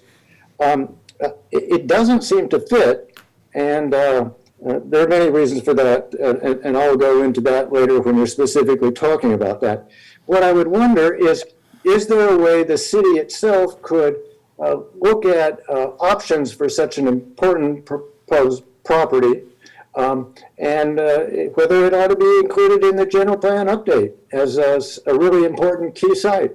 Because you never know, Mr. St. George might change his mind tomorrow and decide that he doesn't want to do this. And it would be nice to know that the city itself had studied what would really be the best use of the property all around. And to do it in a process like your update, I think is harder to attack as being site-specific. That's site-specific in general context of updating your planning. Thank you. Thank you, Mr. Duncan. Looks like Sheila Benedict, I think I Sheila see a hand Benedict? raised. Please go ahead. Yes, I have my hand raised. First of all, before we get started, let me just say I am definitely not opposed to low-income housing. I am opposed to any type of housing in that location. And I applaud this council for bringing up the traffic and parking and a lot of other things that I have on my list. I brought it up at the general plan's first meeting, which, by the way, I really like those guys that you hired, and I applaud you on that too. But years ago, that corner lot at the corner of LSL and Mission, there was a beautiful little building proposed there, and Caltrans blocked it totally because of traffic. And all that's on there now are plants and a walking path in the middle of it. Caltrans saw to it that it was just a small, very Danish-looking building with maybe 1 or 2 stores and a little restaurant, and it was a no-go. So keep that in mind. I mentioned it at the general plan meeting. The other thing I wanted to mention is, once upon a time, there wasn't 246, and all of this was part of the Mission. And as some of you know, I worked at the Mission for 18 years as the archivist. And when there would be a dig, there was archaeological dig, the Shumash had monitors on there. But what I brought in with the grants I wrote, the ground penetrating radar and the forensic canines, I did inform the Shumash, but there's no digging with the ground penetrating radar and certainly not with the forensic canines. And I was right about one thing. There are some burials outside of the wall, which are now set off with a small fenced area. And I'm wondering, maybe the Shumash don't care about that piece of property across the way. But I know when kids come and start investigating the property that is still Mission property, they used to bring an awful lot of stuff into the gift shop. And I would have the archaeologists come every once in a while and look at what they found that dug up. And some of it were old artifacts that I stored in the archive. Some of it was not. And I am just wondering, especially since I saw Sam Cohen at the general plan meeting, and he's the counsel for the Shumash, if they aren't a little bit concerned about a whole lot of digging that might go on there. When there was no 246, it was just one big open field. And the Shumash didn't have the power that they have now. And I bring that up because they may want to know. Maybe they don't care. I don't know. But certainly maybe they do. The final thing I will bring up, because everything else was already brought up, is maybe the city might be interested in purchasing the property from Mr. St. George if they could afford it. We've got a library that needs help. We've got the senior center, and there's a lot of other things that could go on. You could even move your city offices over there if you wanted to. But my point is, we need to keep it low density. We need to keep the street like it is, because the traffic is a killer right now. And I can't imagine what it'd be like even with low-income housing there. There are other places we can put low-income housing and comply with SB 330. Thank you. Thank you for those comments. Are there any other public comments out there? If anybody else would like to speak on this item, please raise your hand or unmute yourself. If the person on the phone call would like to speak, please unmute yourself using *6. Seeing no other public comment. All right. Public comment is closed. Bring it back to the council for any discussion at this time. Did. Go ahead. If Hello. Mr. Mayor, Wait. sounds like somebody would like to make more public comment. Sorry. Wait a minute. Please go ahead. Caller, we can hear you. Yes. Thank you. It's Lammy Johnstone. And I live here in Solvang. I think a few of you know me. And regarding the St. George property, first of all, I think what we should do is start something and raise money and buy the property from him. I like what Sheila said. And put a park in there, put something in there. But putting housing in there, you have Matt. I'm sure he's still there sitting around you all. Is that correct? Correct. And I know Matt said to me probably a few months ago, if apartments were going to go in there, it would drain the little bit of water we had here.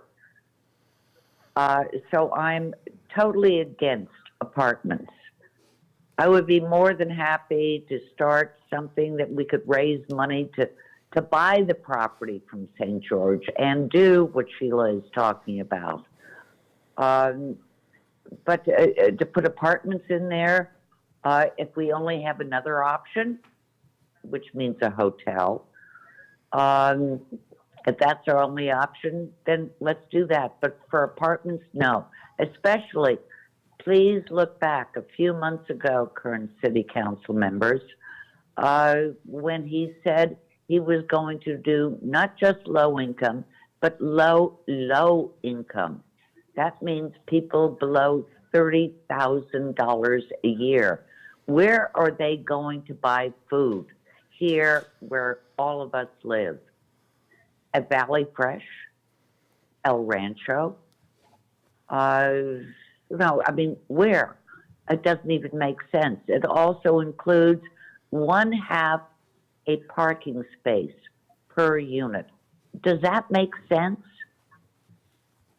You have a 2-bedroom apartment and you have a 1/2 parking space. Please think about this thoroughly, not just tonight, but next week, the week after, and think about your options. My option would be, let's raise money, buy the damn property from him, and let's put in a beautiful park. If not, go for a hotel, and we need the money. All right. Love you all. Bye-bye. Thank you, Lemmy. And do we have any others that are on phone that may This want to was the- say anything, any comments? Please unmute yourself. Give it another We 10 don't have any seconds or more so. phone callers That on was the it? Zoom. Okay. All right. We'll close that public discussion, bring it back for final council comments.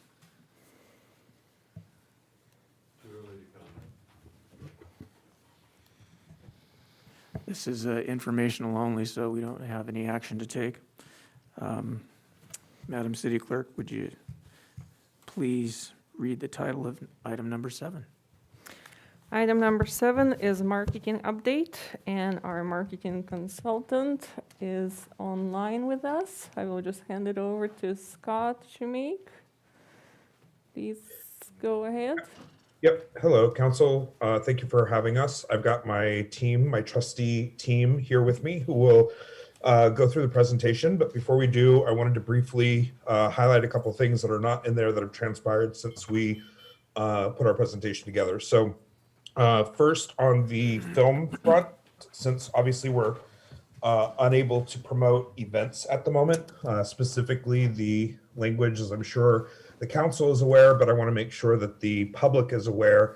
Any gathering, which is defined as an event that brings together people from different households in a single room or space, either indoor or outdoor, are prohibited in Santa Barbara County. If they are public, meaning that we're advertising to the public, or if they're private and include more than 3 households.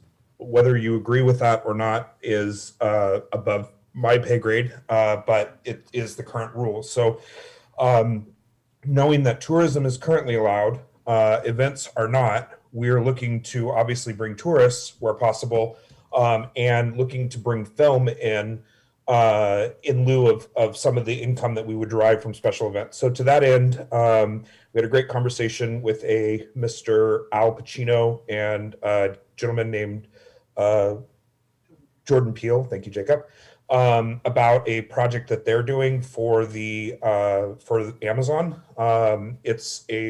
They want to film one of their shows, mid-season finales in Solvang. Would require approximately 100 hotel rooms and several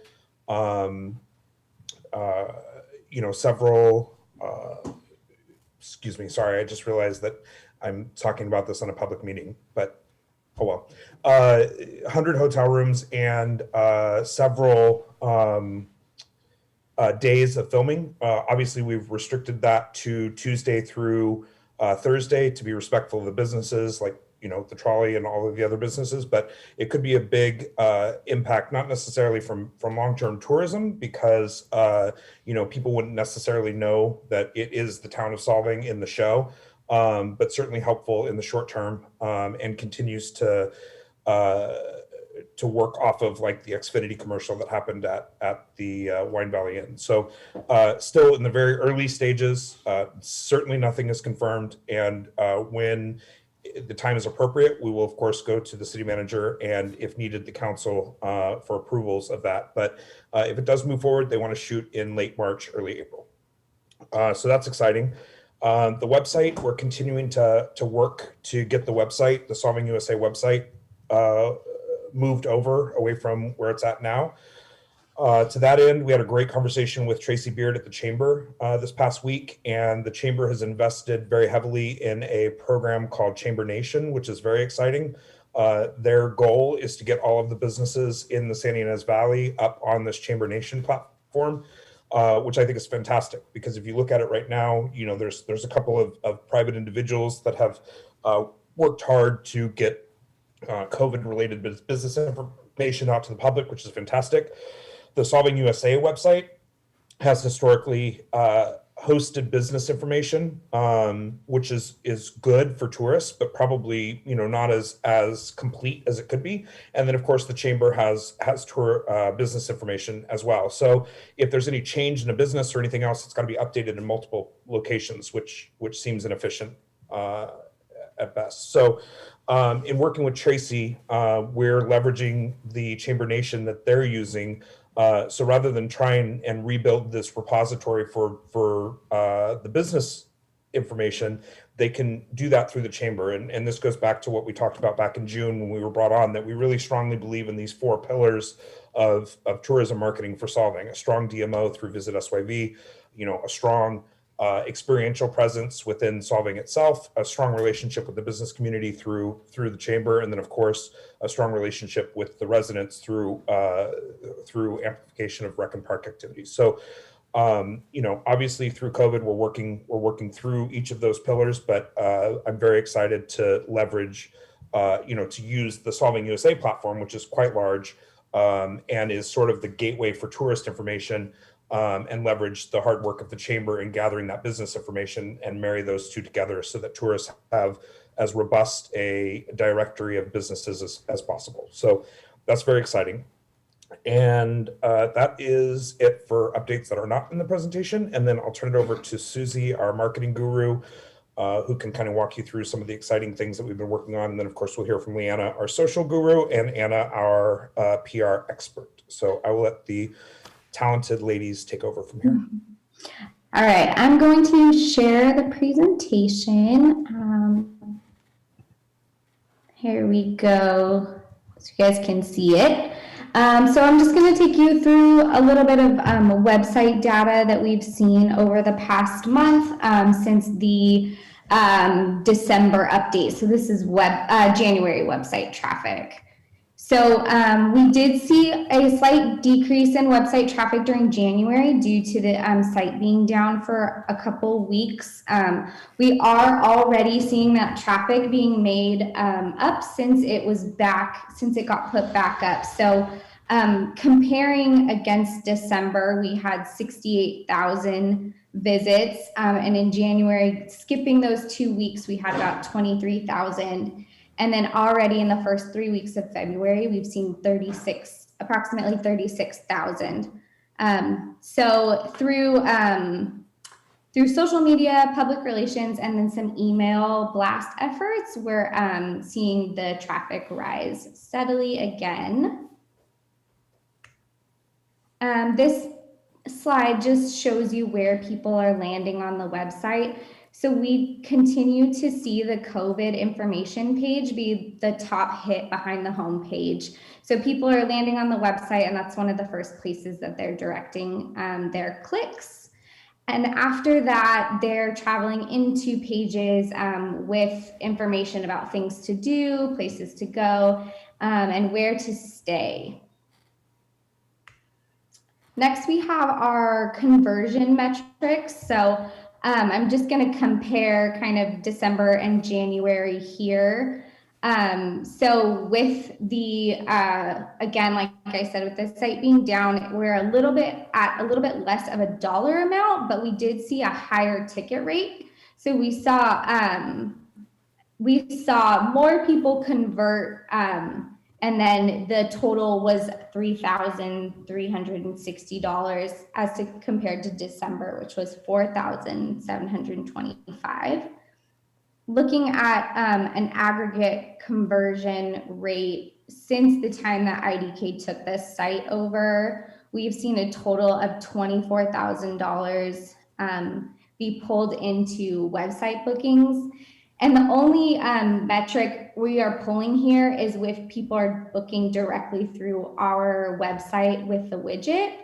So this doesn't account for people who are maybe perusing hotels via the Solvang website and then jumping off and either booking through another third-party vendor or directly with the hotel.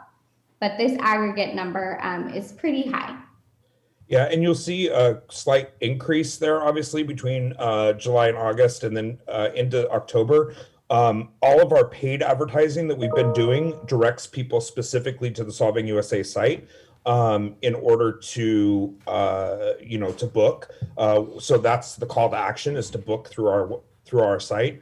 And the reason we do that is so that we can track kind of how the site's doing. I mean, we can talk all day long about engagement numbers on social and, people saying they want to come to Solvang, but to actually see them book through our site and knowing that we're getting a very small percentage of total bookings through our site directly, it kind of helps us with a strong metric of how, our messaging is performing.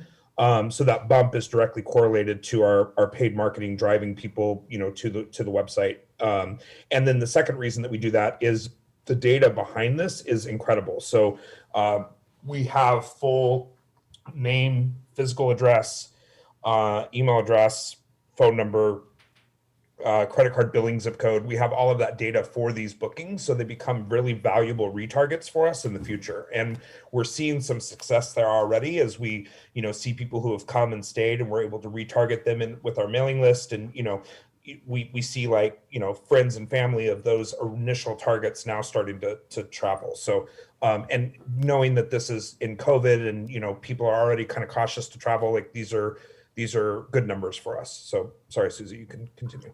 No, that's exactly right. I mean, we are directing people to book, but in a very light way. So having this high of a number says a lot if we were to do some paid advertising.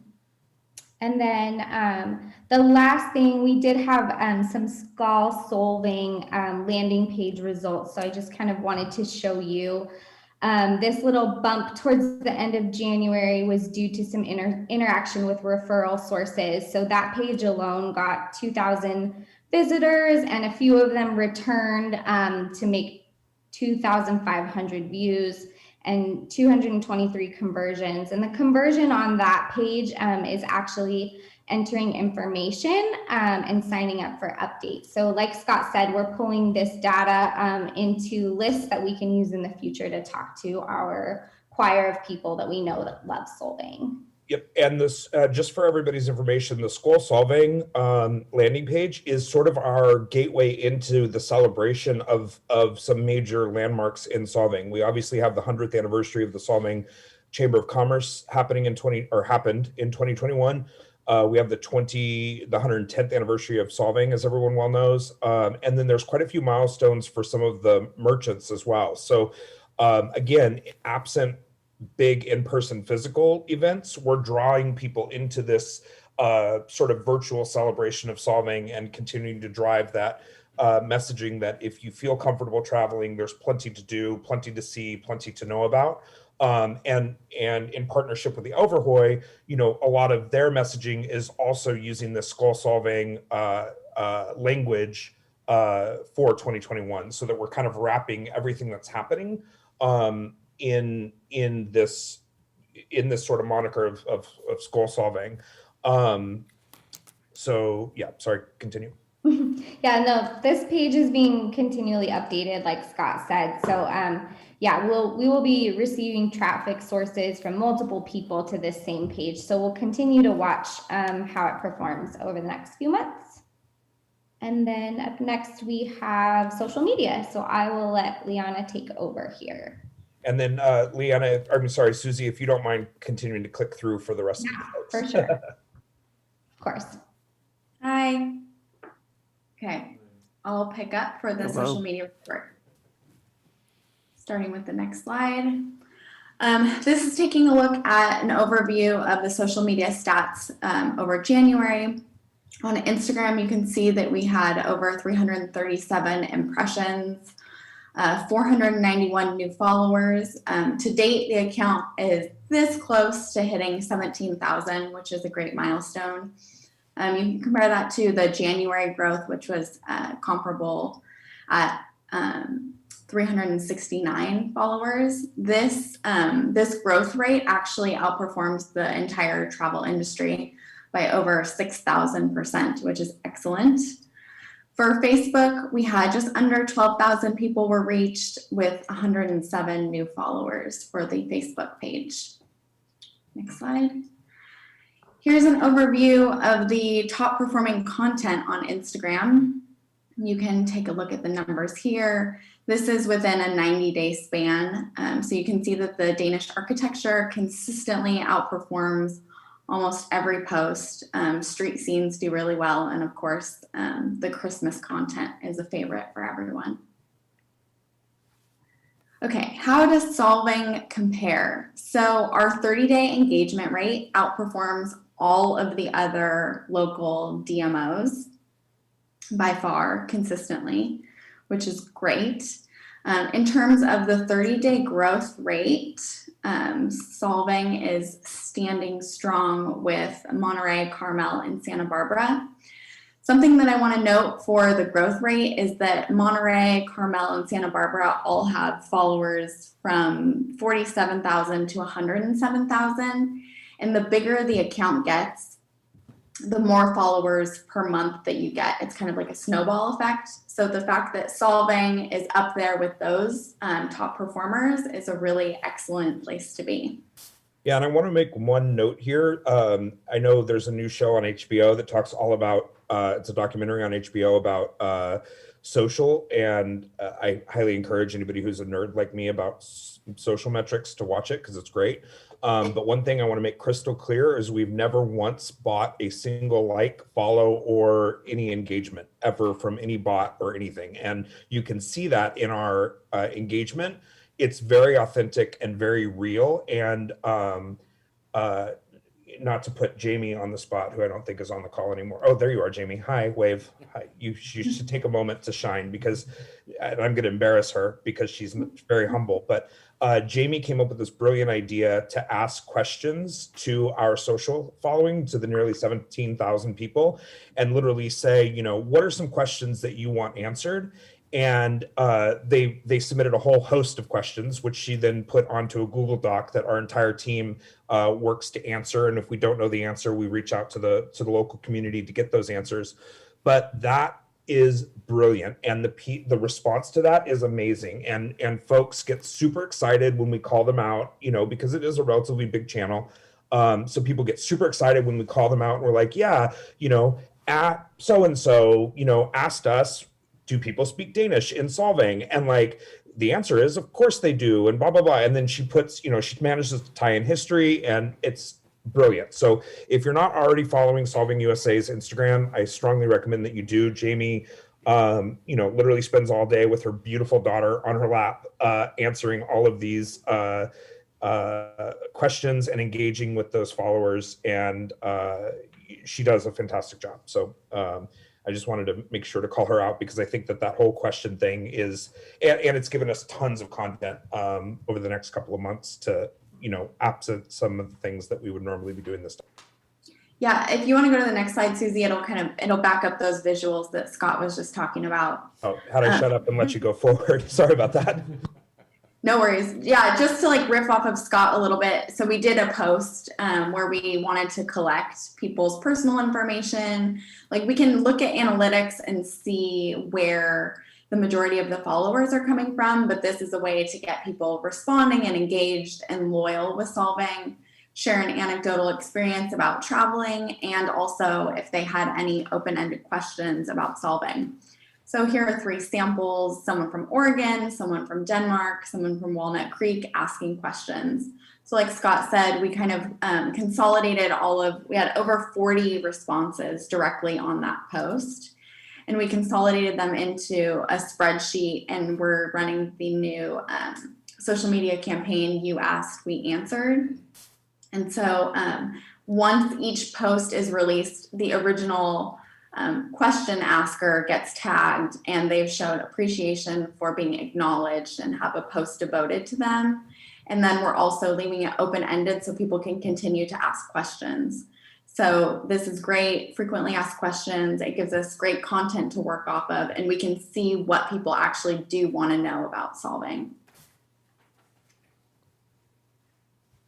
Okay, that's it for the social. So Susie, same thing, if you can just scroll through it for me, I'd appreciate it. You got it. And I didn't even think about this before just now, but what also might tie into the question and answer campaign is that our very own mayor was just recently a Solvang expert on a game show podcast, which we haven't officially announced yet, but that episode should be airing, the podcast should be finally airing at some point in April. So we'll issue a press release about that from the city side as well. But that kind of ties into this. I'll be selling my autograph later. Okay, so this slide is very similar to last time. Obviously, we had a big pause. We were not, on the paid advertising side or anything. We were not outwardly marketing things during the closures. So I'm kind of now picking things back up where it all got paused. Actually, earlier today, I did have another meeting with our little PR micro team, the Central Coast Tourism Council, and some things that will play into Solvang's favor in my working with them on certain PR efforts is actually a misfortune for some. And by no means do I mean that we're benefiting from somebody's misfortune, but because of the road closure in the small part of the road up by Pig Sur, some of the editorial trips that now the Central Coast working together will be doing is pushing people further inland. So Solvang in the past might not have been included on certain projects, editorial projects or influencer tours or anything like that, because we weren't right along the coastal route. And now we're looking for different angles to push people inland. So this is going to benefit us for at least the interim. But either way, it's always good to be working with these people as a team. On the horizon, also tying into what Scott was talking about, I've been talking with Esther to pick up little history tidbits, things that I didn't already know, so that we can kind of do, in lieu of promoting events, which we would be doing right now, we would normally be promoting Taste of Solvang that would be coming up in March and is not happening again this year. So in lieu of having, having the absence of events to promote, we are trying to put together some kind of press push that combines both the old and the new, the history, the milestones we're hitting, but also what's new, because we have had a lot of new things appear in Solvang over the past year, even with COVID. So we're working on getting that together and getting that out, hopefully in the next couple of weeks, to kind of start to spur late spring and summer travel. Next slide. I put together just a few highlights, just some certain snippets of press coverage. This is only during January. I did put this presentation together 2 weeks ago, so it's a little bit outdated at this point. But Red Tricycle, one of my favorite guides that I send to people all the time, was a Solvang guide that they put together a few years ago, and then it was redone 2 years ago, I believe. What to do in Solvang with kids was basically what it was. This new article just came out. It re-referenced that guide that lives forever on their site right now, and it's a great resource. It is unfortunately now outdated as well, so I do need to have them update that. But this article came out in January, re-referenced that guide, so that guide keeps getting us coverage. Next slide. San Diego Magazine, same thing, because some of these editors who came together on this 24 road trips, we can't wait to take article.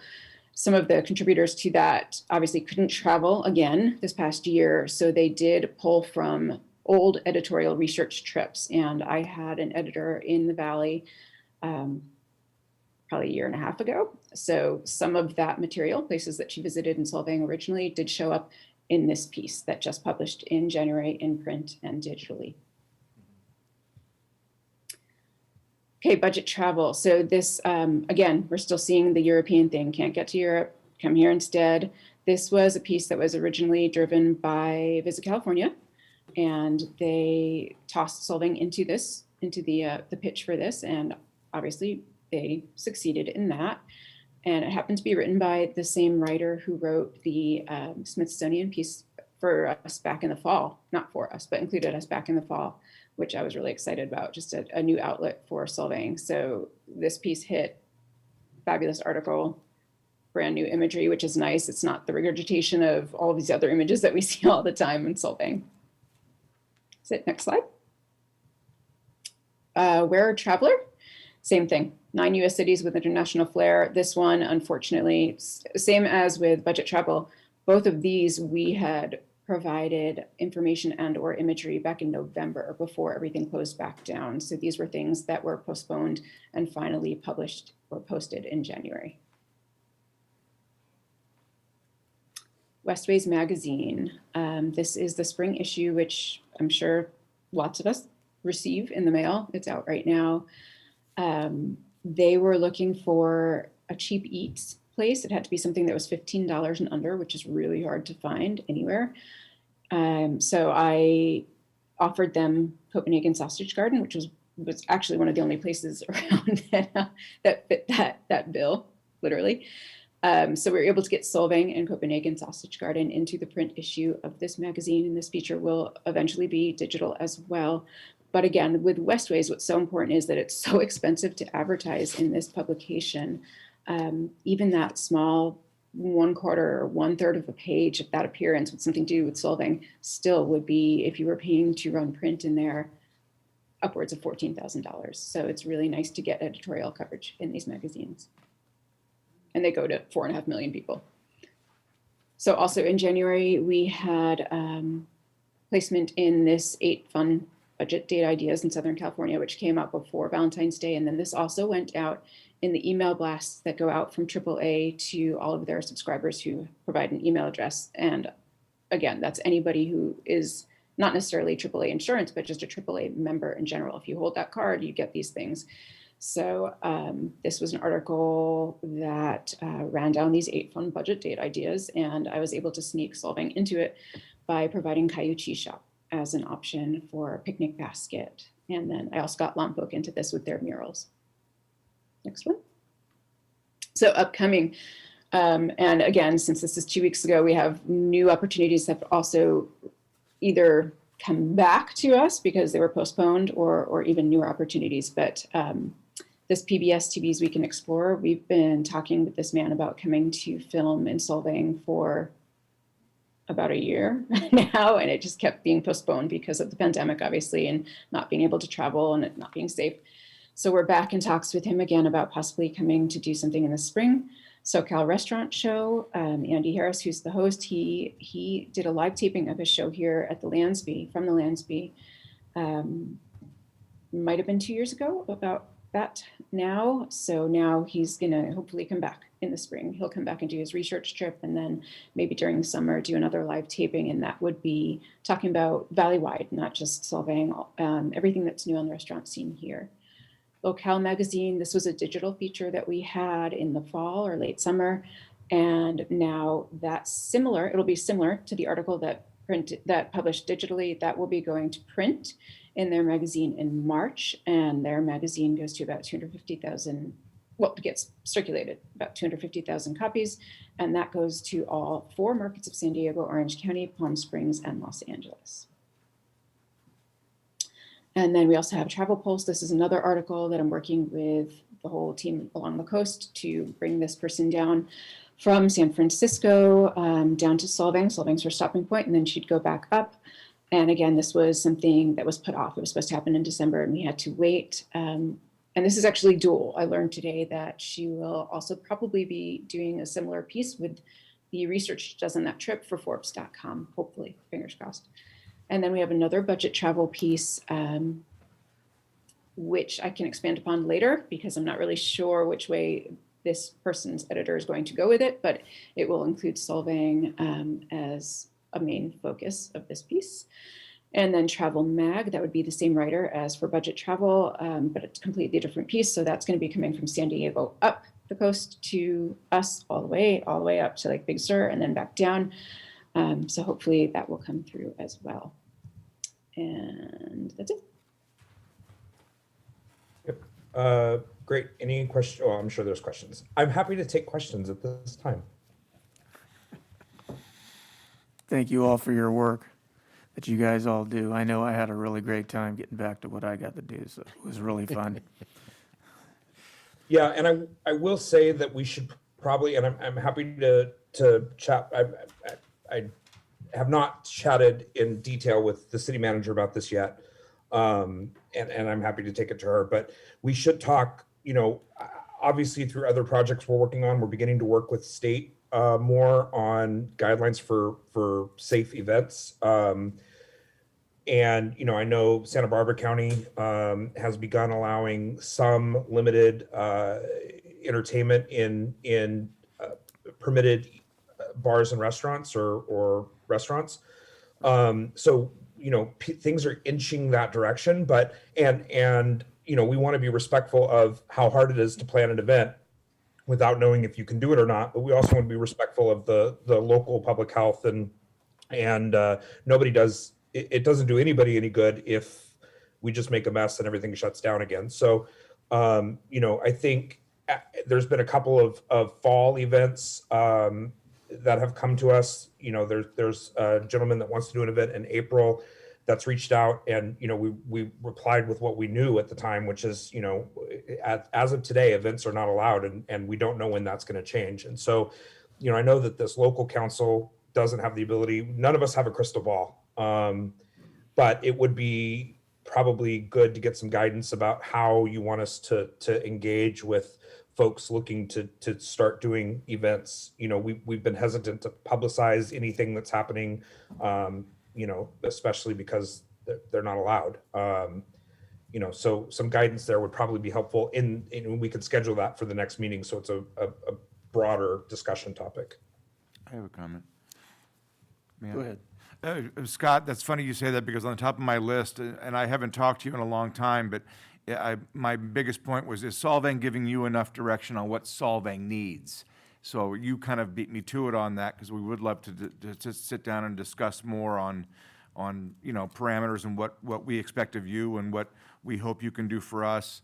Just, you know, Solvang. We got Visit SYB doing the whole entire valley. The Chamber of Commerce can handle all the businesses, and you just, as you're doing now, be focusing entirely on Solvang. So that's I'm happy about that, and I'd like to maybe sit down and talk to you about some other stuff too. You and I talked about a year ago on my idea for putting up photographs and working with the Elverhoy and getting old photographs of Solvang and posting them around town at the exact same location where what you'd be looking at, say, 100 years ago. And some other cities have done this, I think, but it's an interactive thing. And so tourists can come and go point to point to point, and you can stand at where Elverhoy will put up a poster on street signs, a photograph of this exact, what you're looking at right now. So I'd like to work with you more on that if we could in the next couple of weeks. Yeah, not 100% exactly what you're referring to, but Esther and I did have a very detailed conversation a couple of weeks ago. We're doing something for one of our clients in Oakland called the Black Joy Parade, celebrating Black artists in Oakland, and utilizing, you know, like all towns right now, there's a lot of vacant storefronts and boarded up storefronts. And trying to activate those spaces and turn them into a public art space. And so Esther and I at the same time we were doing this for Black Joy Parade in Oakland, she called kind of saying, hey, I have this idea to activate, you know, art and solving history in some of the boarded up shops and vacant buildings in Solvang. So we both kind of separately arrived at something similar. So not 100% what you're referring to, but close, and I think can probably be tweaked. The Elverhoy is definitely keen on doing that, and she and I owe her another conversation about that in the coming week. Yeah, I'd like to talk to you more about that when you're here next.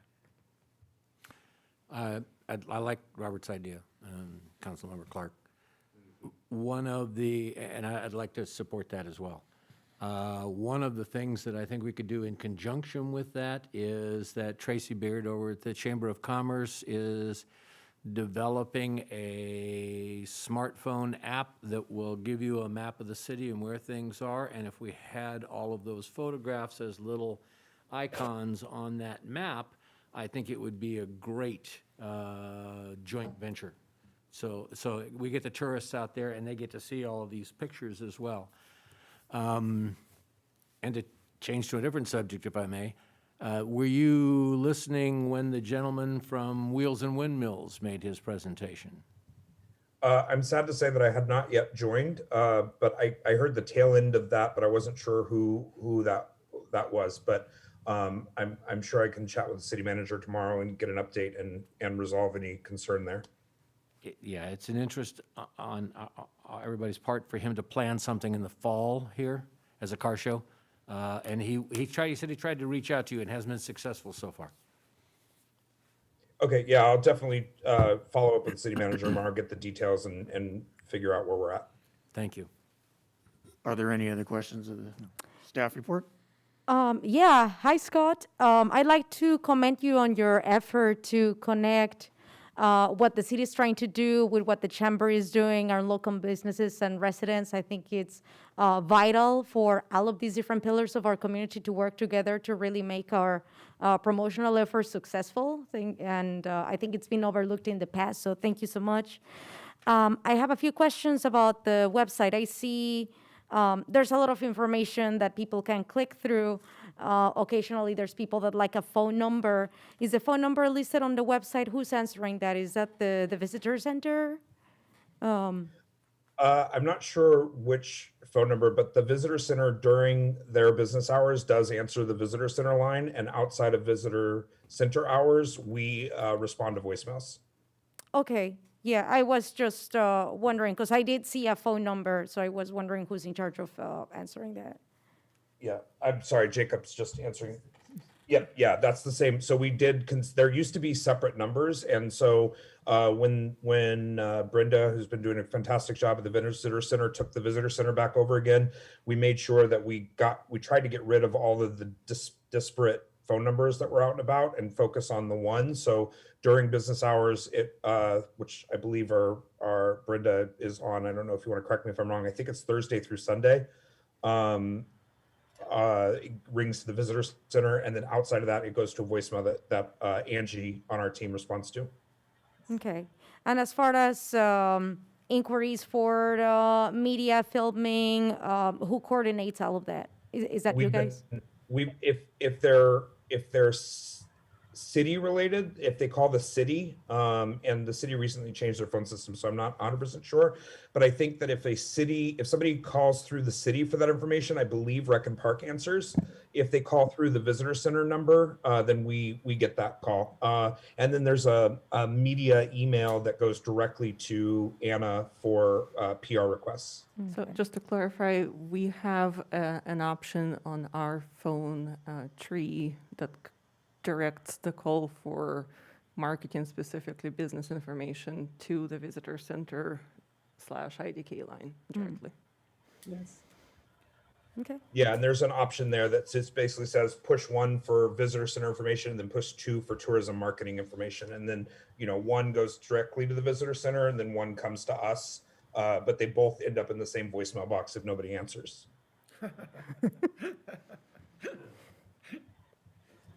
Super.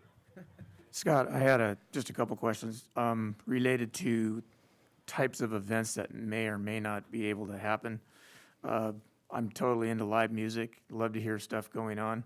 Is there any way that right now the city could possibly have a couple of areas set aside, not just in the park and the gazebo, but maybe in one corner of it? And then maybe a couple of them spread out throughout downtown, where we just might have a single musician, live music, be able to be performing there. That's one question. Oh, sorry. And then the other half of that would be artisans. Is there any way that there could be possibly the same type of thing if we can't do musicians, where, say, a glass blower or a wood carver or maybe Arnie could put together something other than in front of Solvang restaurant, where they're showing how to, like a mini cooking show, essentially, showing how to make able skeevers right there. Or did I say glass blowing? Yes. The wood carver, like they have during Danish days, something like that. Are those things that could possibly be spread out throughout the city area where people could have, again, that little experiential type of experience when they do show up to Solvang right Yeah, now. I would, if, with your permission, Mr. Mayor, I think that's an excellent question. And sadly, it's outside of my, the interpretation of the health order is a little outside of my expertise. With your permission, if I could have a few minutes of time with the city manager and the city attorney, I think we could probably get some clarification on that. I mean, if I were to read the ordinance or the health officer's order that was written on the most recent one, which was written on the 11th of February of this year, it literally says that I can't have any public event, and then it defines event very, very broadly to include, as I read it, again, not as an attorney, but as a layperson reading it, it's very generic in what it describes as a promotion of a gathering. Now, again, as a layperson, how is that any different than tourism or coming to a business? So, again, with the council's guidance, I would appreciate a few minutes time with the city attorney and city manager, and we could probably better answer that question, because I certainly wouldn't want to, put anybody at risk of violating the county's public health order. Are you guys okay? Yeah. with that? Yes. Go ahead, Great. Scott. Yeah, so Ask Zena, away. maybe you and I can schedule that this week, or unless you want me to talk about it now, here. Otherwise, we can talk about it No, offline. I and come think back we to can council. schedule sometime soon, Scott. Thank you. Yep, perfect. That works as well. If there's no other questions of the council, we can take some public comment at this time. Would anybody like to comment to this item? Please raise your hand. We only have participants on Zoom at this I time. see, looks like Brenda Ball. Go ahead, Brenda. Yes, Scott just mentioned our hours at the Visitor Center, and I did want to say that we are open Friday, Saturday, Sunday, and Monday from 10 to 5.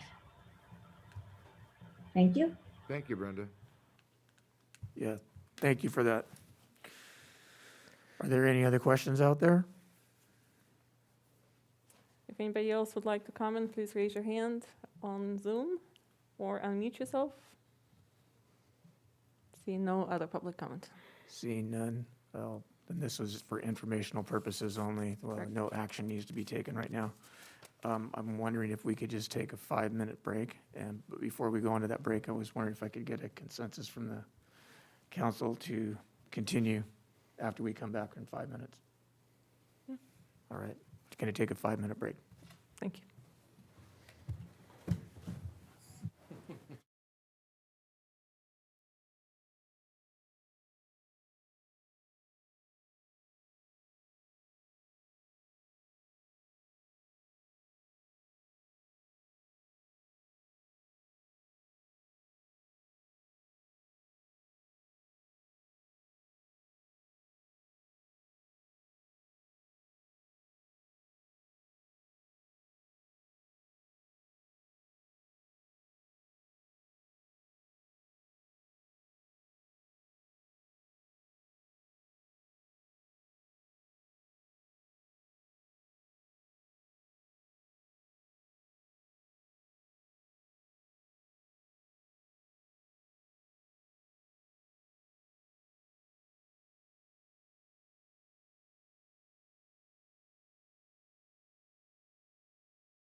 Ready? We're back in session, and Madam City Clerk, would you please read in the title of item number 8? Item number 8 is the implementation of a City of Solvang Employee of the Quarter program.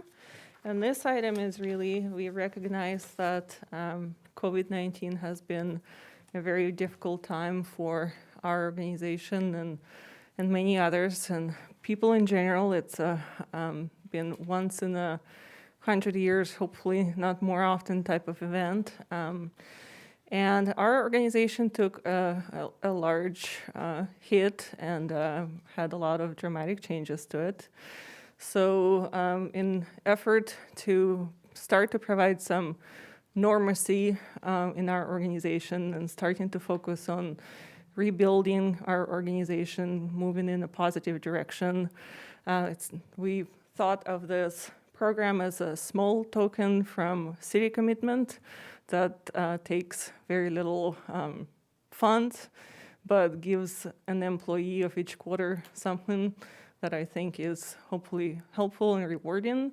It also opens up an opportunity for both employees and the public to nominate employees for something special or noticeable that they have done.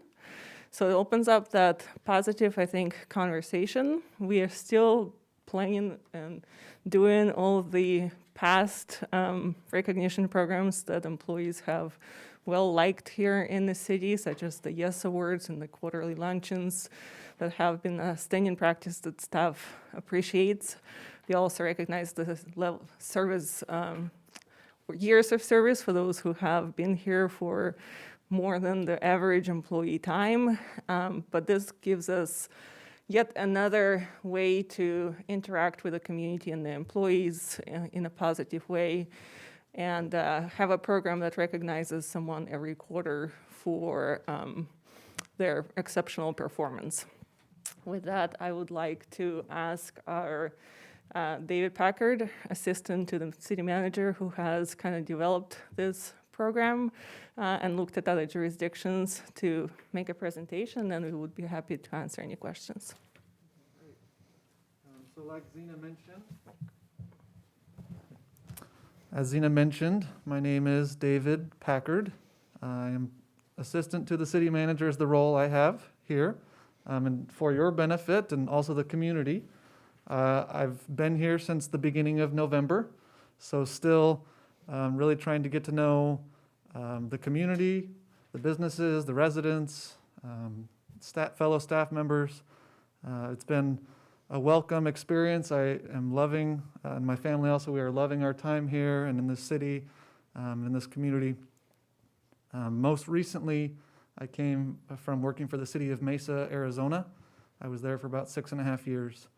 So very much looking forward to spending some time in Solvang. As Zena mentioned, COVID has had a very large impact on health implications, economic devastation, number of things. We've talked about it ad nauseum. And as Zena mentioned, the city of Solvang has experienced these items as well. So wanted to quickly run through some of the parameters of this Employee of the Quarter program to give you a little bit of information.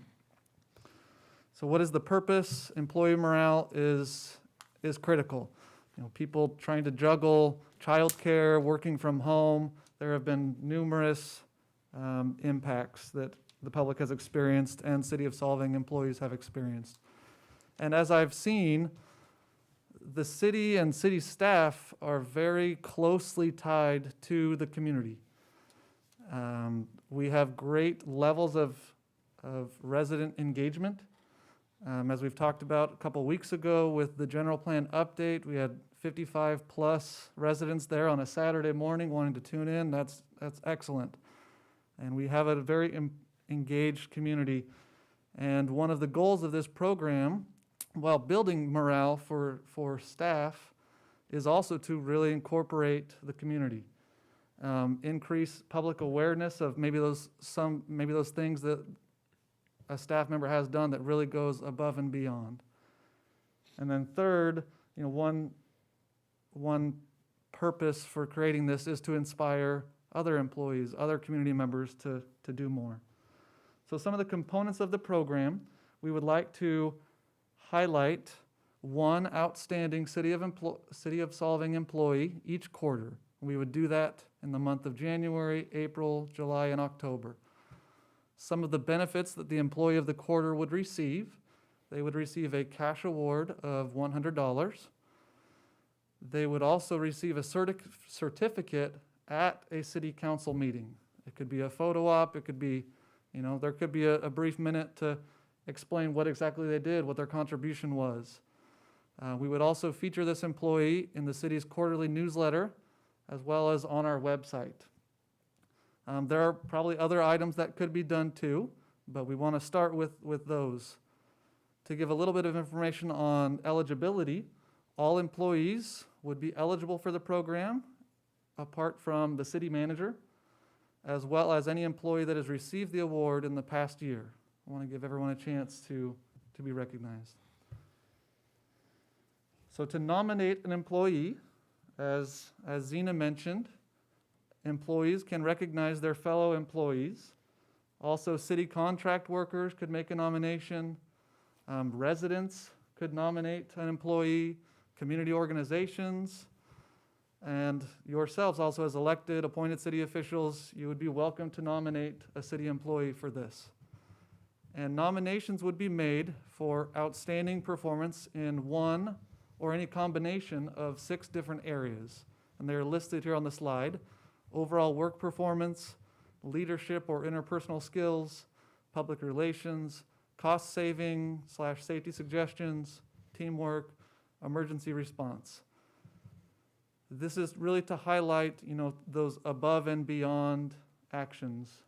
And from my experience for the few months I've been here in the city, I've seen a lot of those. There are a number of staff members that are really stepping up, doing multiple roles, really trying to get the city through these challenging times. So there are many employees that could be recognized. Nominations would be submitted online. We have a SurveyMonkey account where the nominations would be there. So if interested in making a nomination, if you email the address cityhall@cityofsolvang.com, we can provide that link and make sure that nomination can be made. Another aspect of getting the employees involved would be part of this award selection process. So nominations would be made in the different quarters of the calendar year. So the first quarter of January through March, and then April through June, etc. And then at the close of the quarter, an evaluation panel would come together to review the different nominations and make their determination. For the first instance, this panel will be consisting of the city manager and the different department heads. I get excited about this program. When you look at going forward into the future, there's an opportunity to really incorporate more employees in the selection process. So anyone that has been awarded as Employee of the Quarter would be invited to be on the panel for the next 4 times those are selected. I really would like that opportunity for employees to be part of that process. So those are the basic parameters of the program, and at this time would just like to open up for any questions or other comments. I have a question. Are there any questions? Go ahead. Is there like a scoring the judges, if you want to call it that, will do to judge that employee? Is there like a point system or something? What I'm trying to get at is it'd be kind of fun if like the highest scoring person throughout the year has is in the Christmas parade with a sign that says employee of the, top employee of the quarter or something like that. There's a little bit added benefit or something like that. Yeah, something like that could be looked at. The process, at least for getting started, each member of the panel would have 1 vote, and when the group gets together, they would have discussions internally about all the different nominations, and then at the end they would cast a silent vote. So you don't sway One person doesn't sway the others. And at the end, if there's a tie, the city manager could have the deciding vote. But Arm wrestle? sure. But want to give everyone an equal share of the award. Are there any other questions? I have one more quick. Can a city council person legally match the award and offer to double it? Because I think $100 is a little bit light, Yeah, but you don't want taxpayers' money going for this. Right. And- I can't think of something off the top of my head that would prohibit it. I suppose that, yeah, I don't think in that situation where it's an employee recognition award that would run afoul of any of the FPPC regulations. I haven't looked at, obviously, in any depth on it, but I don't see that as being an issue. Okay, I'd like to talk to you about that. How many employees does the city have right now? I believe at last count, we have about 23 full-time employees. Just a few questions. This isn't open to the contract employees? It is open? No, it's not. It's No, not. They are not employees. This is Only, just for city. only full-time city employees. Who are the department heads? I'll handle that question. Obviously, we have very few department heads per se, or we have, our public works director is a department head. I would say that I would probably call it at this point, if we were to start implementing the program, that it would be managers who I would consider to be, division supervisors that could step in and provide that role. And Would that be Nathan that would be Nathan, Mike, and maybe public Kuko? Kuko, Jason, Banta, David. Those would be the management level employees that we have at this point. And, I think one thing to just note in this whole proposal is that eventually the city manager and the department heads or managers are kind of phased out of the process, and it really becomes a process of the employees that have been nominated before and becomes a truly employee-driven process, which is something that I appreciate of that structure. I was noticing that it said that we have the YES Award program still continuing, as well as Years of Service Recognition program. When was the last time we actually awarded someone a YES Award or a Years of Service Recognition? So the last time we were able to have a get-together barbecue at a park was during the time when the COVID regulations relaxed and we were in the red tier, I believe. At that point, we went forward and got together and had YES Awards. We usually have at least 15, and we do give a little token of appreciation, a gift card with that. And we had lunch, which is the usual program. It's, information, and it's also an opportunity for employees to be together and ask questions. Unfortunately, after that, we went back into the lockdown, the new regulations that went in from the state that require very stringent social distancing for employers that have to be imposed. So it's been a little bit, we've basically skipped one of the quarters, but now we are catching up. And we're going to have our meeting with employees this week as things are going better. It will be somewhat awkward because in order for us not to have to quarantine employees, we'll all have to stay 6 feet apart. So that will be an interesting experience, having a citywide lunch while we sit 6 feet apart. But that is something that the employees chose versus being on Zoom. So you're going to go ahead and do that. And as far as years of service, it's been a while. We haven't done that since I've been with the city. With the COVID-19 and all the changes, that program is definitely a little bit behind. So I've been trying to catch up with some of the employees that have missed their anniversary date. And we'll be talking about, We I haven't researched that enough yet. I am working with the employees who have been here for a longer time to find out more about what they're used to. I think from what I'm hearing so far is that it's been done a little bit different. At some point, the years of service were presented at the city council. Then it was changed to that was no longer being done. So I think what we will find is probably that there's been different ways of doing it. I think having a pin or something like that is definitely a good idea. And then, Yeah, I'd like to see something like that. That's something they can wear and be recognized for. right. And presented here at the council. Right. And that is something that we wanted to ask the employees at our citywide staff meeting as to whether the majority would actually like to be put in the spotlight at the city council for that, or whether the majority They won't would have to rather give a just. speech. Right. I think that will be a Show up good and get selling the point. pen, I know we had talked about also having the board up where We have, either in the lobby or in here, where that's what we'd had prior to a couple years ago. and we have worked through that process. We've come up with an idea of how we could have a longer legacy board that really shows the employees who've been here for 25, 20, 15 years, and then have another one that's for the current employees, because one of the things that gets a little bit interesting is that some people who were here 25 years ago, you don't want to take their name off, but they are not here, and that board eventually gets pretty long. So we'll have one for current employees, recognizing them for the current years or for the years of service, and then also a legacy board for those who have served the city for a really long time but are no longer a city employee. Yeah, I think that's a great idea. Yeah, love it. Get those on. So,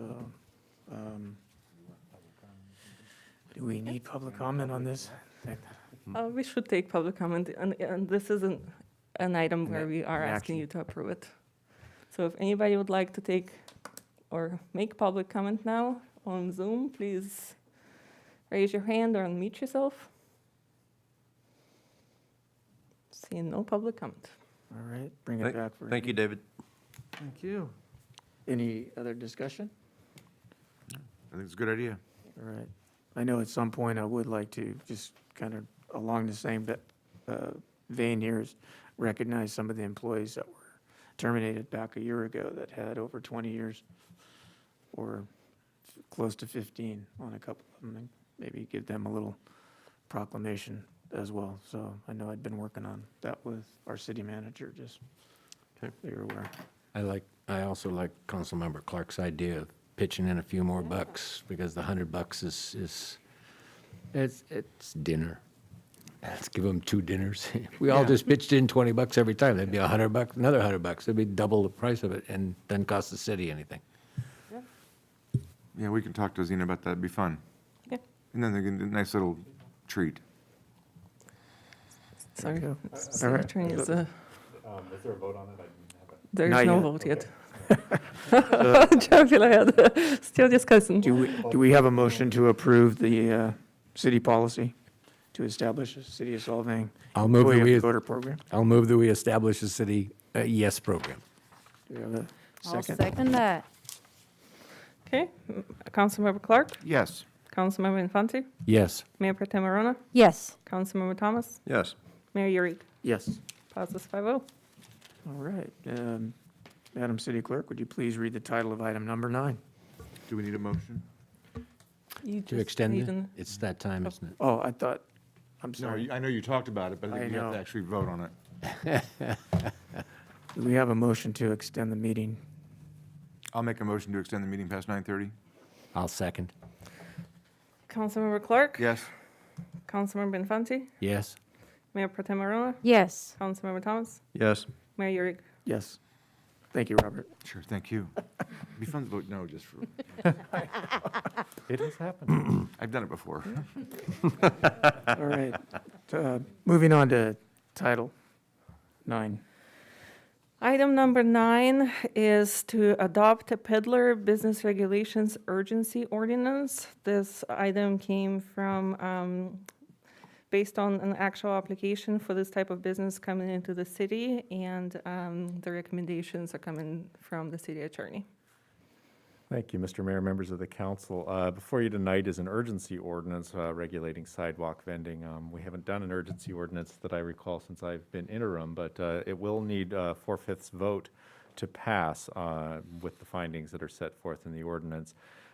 Just by way of background, first I want to recognize Chelsea O'Sullivan, my assistant interim city attorney. She is working from Washington, D.C. right now, and she dropped off the call because it was very late, but she did a lot of work on this to get this ready, so I did want to give her appropriate kudos for this. But by way of background, Senate Bill 946 went into effect probably about a year and a half, 2 years ago, and it regulates the city's ability to regulate sidewalk vendors. The intent of Senate Bill 946 was essentially to encourage small business owners who might otherwise have barriers to entry into the business of doing business, to allow them to set up mobile vending carts, mobile carts on public sidewalks, and even lemonade stands would be covered under this in some circumstances. There were some cities that were prohibiting these outright, weren't allowing small businesses to get into business. So SB 946 put some regulations on what cities can do in regulating sidewalk vending unless the city adopts certain specific regulations related to health, safety, and welfare concerns. As Zena mentioned, there was an application for a mobile vendor, and at that time we took a look at the city's regulations, determined that they were not in conformity with SB 946, and so we thought that in light of the time that it takes to put together a regular ordinance and have it adopted, we'd be 60 to 90 days down the road before that actually took place. So the ordinance before you is intended as an urgency ordinance. The findings are set forth in there. But essentially, the concerns that the city had is unregulated sidewalk vending, that the sidewalks would be blocked, there wouldn't be accessibility for people with disabilities, that there would be an undue concentration, that they would be in parks without regulation. So the urgency ordinance before you sets forth some regulations that address those types of things. The city would have to approve a permit. The vendor would have to show proof of insurance and some other information reflecting on the ability to conduct business within the city. They would not be allowed to sell services. It would only be food and merchandise that would be permitted from that. There would be prohibited locations on the sidewalks in the business district, Copenhagen Drive, Mission Drive, Solvang Park. They're not permitted to operate in locations that don't meet the definition of a sidewalk or a pedestrian path. So there are prohibitions about operating in the street, for example. The city's current municipal code has prohibitions on food trucks. Those are blended into this by modification. So those would still be prohibited under this ordinance because those use the city streets, not the sidewalks. Those are not covered by SB 946. There's some other regulations regarding hours of service, no more than 7 a.m. to 8 p.m. or consistent with businesses on the same street. The vendor carts have physical limitations. They cannot be larger than 4 feet in width, height, or length. They can't obstruct city infrastructure. There are certain radius requirements that they can't be near certain public infrastructure such as fire hydrants, traffic signals, and so on. Schools, farmers markets, there are limitations there. So what we've tried to do is we've tried to put together on fairly short order a comprehensive regulation ordinance. Because it is an urgency ordinance, it would go into effect immediately upon adoption, and it would sit in the municipal code until such time as the council decided to repeal or alter it. It is unlike the other types of urgency ordinances that you may be familiar with that are done in the zoning context, which have a 45-day lifespan unless they're renewed. This one actually is not a zoning ordinance. It is a business regulation ordinance, so it would go into effect and stay there. Happy to answer any questions if you have any. Yeah, who enforces this? This would be enforced through the city's administrative citation under SB 946. The city. No, but I mean, who's going to be out there enforcing these regulations and where they're parked and where they're selling? And The city's code enforcement function, and I decline to call it a code enforcement officer pending decisions on additional staffing for that at this point. I certainly could write a citation for that. I think Zena could write a citation. They're notices of violation that are handled administratively rather than through the criminal courts. And that is a requirement of SB 946. We can't prosecute these criminally. It's the same way you would cite a business for doing something improper. Correct. But if, harken back to the event that happened in the park where people were putting up booths, had no permits, do any of that kind of stuff. If this ordinance is in effect and they have not gotten a permit to put a booth up for whatever they're selling or promoting, can we call the sheriff and have them take it out? Because just going over and saying, hey, here's a ticket, Yeah. you know, because they're from out of town, I don't even know that they ever pay it. Yeah, the difficulty is the sheriff is not going to enforce municipal code provisions that can only be enforced administratively. In other words, there's no power of arrest in that situation. It's not a misdemeanor that would be subject to either arrest or criminal citation. So it's essentially, there are more forceful ways that you could do it. You could go into court, you could get temporary restraining orders, but the reality is most of these vendors are going to be itinerant. They're going to come and go like the wind. It'll be very quick, so there won't be that opportunity. But the city can, through code enforcement efforts, educate people who engage in that type of business and say, are you aware that you're in violation of the city's municipal code and that you're subject to citation? And hand them a citation at that point if they choose to continue operating and doing business. Each day that they continue would be a separate violation, so you could run up the totals on that. But there are ways that you could enforce it that way. Do we have any input from any of the local businesses on how they feel about this? Given the fact that it's an urgency ordinance and we spun this up fairly quickly, we have not had an opportunity to go out to the business community to determine what I feel very uncomfortable going forward with something like this without having a feel from our business community. I would think it'd be a no-brainer if you're asking if a restaurant is okay with a cart across Right. the street from him selling food. Yeah. Right. They would all, they'd be in favor of what we're doing right now. Right. The businesses would be in favor of this, is my guess. If I could just really quickly, Kabir, I mean, the reason I wanted to put this on the agenda is because we have an application. Historically, Solvang has been very protective of not allowing such activities. So if we just had the application and the business to start operating, it would have probably risen a lot of feedback from the community.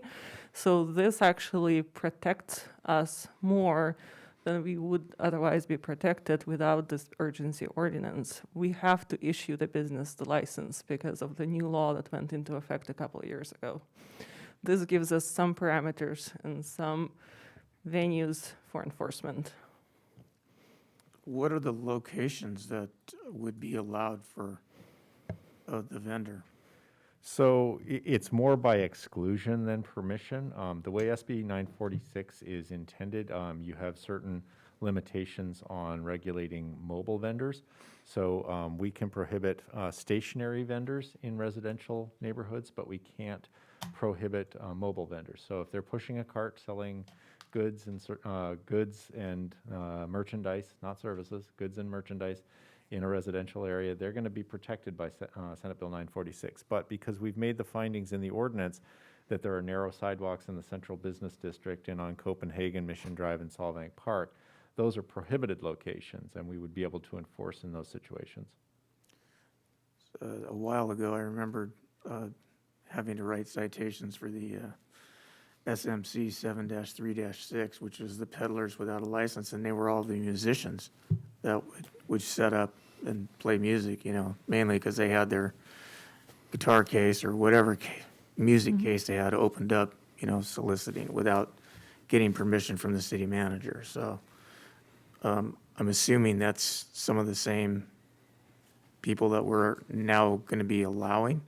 Well, possibly. In that type of situation, that is still a different type of business because that's not someone who is, they're essentially selling a service in that situation. That would not be covered by SB 946. That's more the mobile cart where they're actually selling merchandise that SB 946 was intended to address. The city still could enforce conducting business without a license. That would be separate. So if you have someone who's playing guitar and soliciting donations, that could be considered engaging in a business. They may need to go through the business licensing process. Okay. Okay, so just very quickly, prior to this emergency ordinance, all sorts of mobile businesses were prohibited in Solvang. Is that correct? Yes, it's the 7-3-6 is the section where we had that before that prohibits the types of businesses that are being regulated here. What we're doing is we're tightening up the regulations in some sense and loosening them up in another sense, in that we recognize that SB 946 preempts the city's ability to regulate certain businesses, so we're going to allow them, but within lane lines that are set up by the city. Okay. Otherwise, we just have carts everywhere, if that was the case. It's a possibility. I'm not saying we would, but we could. It is a possibility. I think it is a matter of supply and demand within the market. If you have 15 mobile booksellers who are trying to sell from mobile carts, the business is going to be saturated, and none of them are going to be able to make a living. But if you have one or two who are legitimately trying to make a living, and this is their primary source of business, they don't have, in other words, a fixed location of business elsewhere in the city, which would prohibit them from engaging in this type of mobile vending, then that allows a business to start from the ground up, so to speak. Okay. So what this is allowing is people that say, I don't know, say they're going around the neighborhood with a cart with tamales or paleteros, elotes, the people that find their own self-employment. Right. They can do that as long as they have health permits and business license and everything. Right. But it does not compete with the TRC area. They would not be selling outside of the storefronts. Right. But they would still have the chance to engage in businesses in a residential area or outside of the TRC. Or outside the TRC, yes. And those were the types of businesses that were specifically discussed in SB 946, the mobile tamale carts, the elote, those types of carts where they're selling food from a mobile cart. Yeah. So that is one of the types of things that you might see. Yeah. And these, just one more. I'm sorry. My understanding is that things like lemonade stands or Girl Scout cookies, as long as they are operated by somebody that is under 18 of age, they're exempt from this? They don't have to go through the application process? I think we had a provision in there on that, and that one's did my not homework. jumping to mind. Yeah, I believe that is one of the exceptions in there, so let me just double check that. Yes, in section 4-4-4, exemptions from the permit requirement is a resident of the city under 18 years of age. Okay, we can still have our lemonade. and Kids can do that. That's Yeah, good. Girl Scout cookies, okay. I have the Girl Scout cookies. I just bought a bunch yesterday because there was someone on my street corner selling them. I'm curious about food trucks. You said they've been exempt here? They have been prohibited here. Prohibited? Yes. There was a TV show that brought food trucks into here. And that was allowed? That went through a permitting process, so Yeah, It was an to be event. able to allow that to happen. As part of an event, that might be acceptable, but if someone just pulls up on a city street and opens up business along a sidewalk, that's going to be prohibited. Gotcha. Yeah, Okay. it was a TV thing.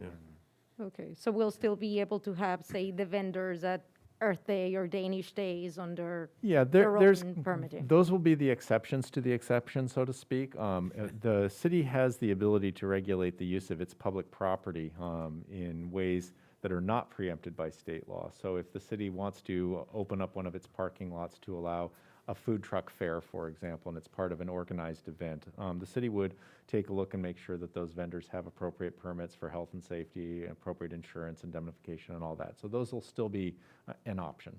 Okay, Because when we had the street fair for Halloween and then the tree burn, we always were bringing in the food trucks. Made it Yeah. easier for stuff there. But that was an event that It's an event. Is was that an what- event that got That makes permitted. the exception as the So it was event. the exception to the exception. So, Of course. do we have any other comments right now, council, or questions? Seeing none, do we take it out to public comment for right now? Yes. Would anybody on Zoom like to make public comment on this item? We only have 2 participants. Please unmute yourself if you'd like to speak on this. Seeing no comment. All right, seeing none. Do we have any other questions lastly? Otherwise, I'll entertain a motion to consider adopting an urgency ordinance by title only. I'll move that we adopt the urgency ordinance. I'll second that. Councilmember roll call? Clark, Yes. Councilmember Infante, Yes? Mayor Pro Tem Arona, Yes. Councilmember Thomas, Yes. Mayor Yurik. Yes. Passes 5-0. Thank you, council. Thank you. Thank you, Thank you. and for all the explanations. All right, Madam Clerk, would you please read the title of item number 10? Item number 10 is to receive information on the Santa Barbara County Sheriff's Department contract for fiscal year 2021-22 and consider approving a joint letter from the contract cities in response to the proposed contract terms. If we could have the slideshow up. The recommendation tonight is for the council to consider authorizing the mayor to sign a joint letter to the County of Santa Barbara Board of Supervisors and the County Sheriff's Office to collectively express the council's surprise and disappointment with the Sheriff's Office recent announcement proposing substantial increases in costs for law enforcement. In a way of background, the city contracts with the county for law enforcement services pursuant to the terms of the agreement shown in attachment B of the packet. In addition to the city of Solvang, the city of Buellton, Carpinteria, and Goleta also contract with the county for law enforcement services. Law enforcement services costs are the single largest expenditure in the general fund, representing 25% of all discretionary fund expenditures. The term of the current contract was negotiated in 2019 and runs from July 1, 2019 through June 30, 2023. There was a change in methodology during the time when this contract was negotiated, going to the DSSU model. It also changed the calculations of how the county calculates the cost, going from using budgetary numbers to using actual numbers with a 2-year lag. The agreement includes provisions for making an annual adjustment to the compensation for the quality of law enforcement services being purchased. The contract does specify a certain number of hours that are being paid for, and then the cost of hourly rate and the overhead is based on the actuals from 2 years ago. There have been a lot of, actually, since this was implemented, questions and concerns going back between the county and the Sheriff's Department, the County CEO's office, the Auditor's office, and the cities where there were reported fluctuations that were not fully explained throughout the years. And usually they were small enough to where the cities did come to an agreement with the county and moved forward, but there has been a trend of an increase. And what the county is really trying to accomplish with this model and this new way of calculating under this contract is full cost recovery for the county. However, there are some questions that we are raising now or seeing in the data to where some of the terms we feel are, from preliminary review, are inconsistent with the way the contract is written. And some of the items perhaps were not fully fleshed out through the contract terms. So the provisions of the contract specify that the Sheriff's Department or the county is supposed to provide the cities with an estimated amount for the next year as of November 1st or by November 1st of the fiscal year, and then with a final recomputation by January 15th.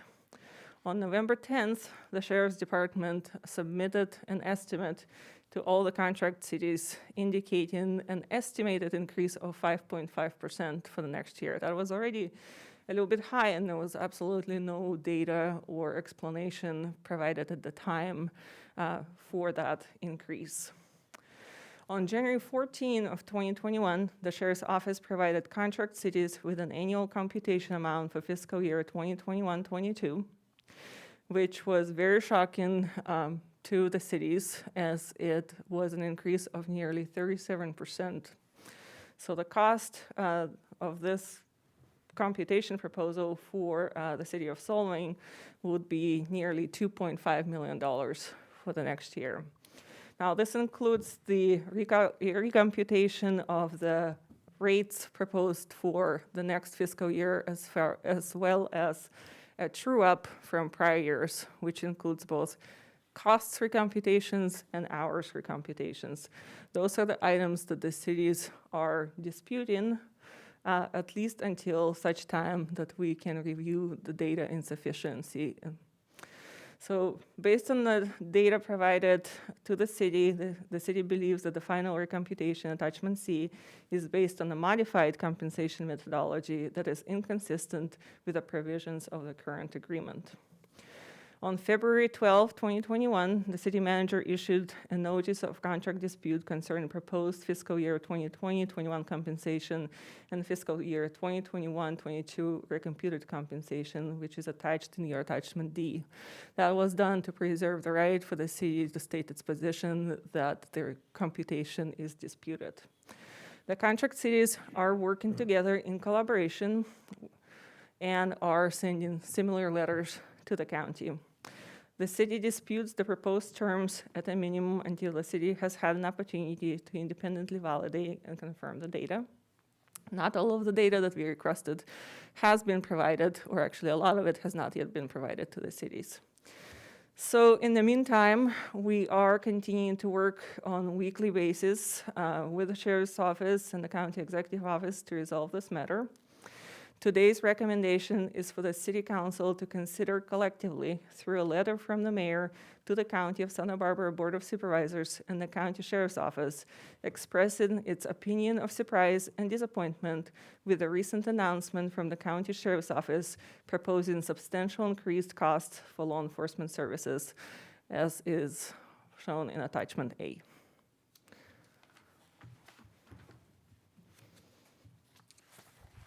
Are there any questions of the staff report at this time? So at this point, we're just waiting for a response. At this point, we are in dispute of the charge or the costs that are proposed, and we are working through basically a dispute resolution process in alignment with the contract to resolve those issues. At this point, primarily the conversation is occurring between the Sheriff's Department and the cities. Okay. But what we were asked to do is sign this letter that's going to be sent in.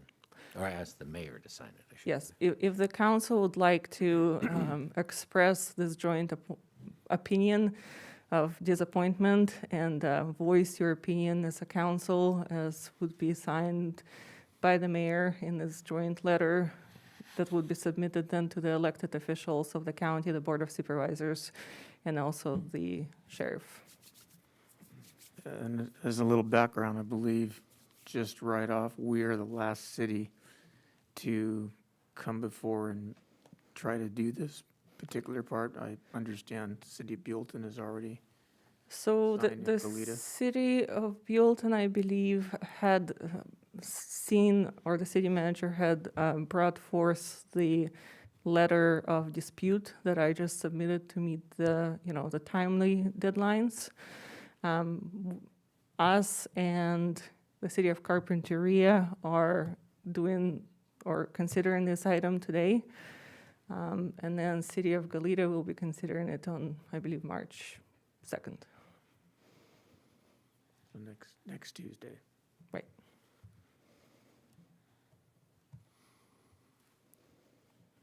Any other discussion on that? Okay, so the reason why we're sending this is because the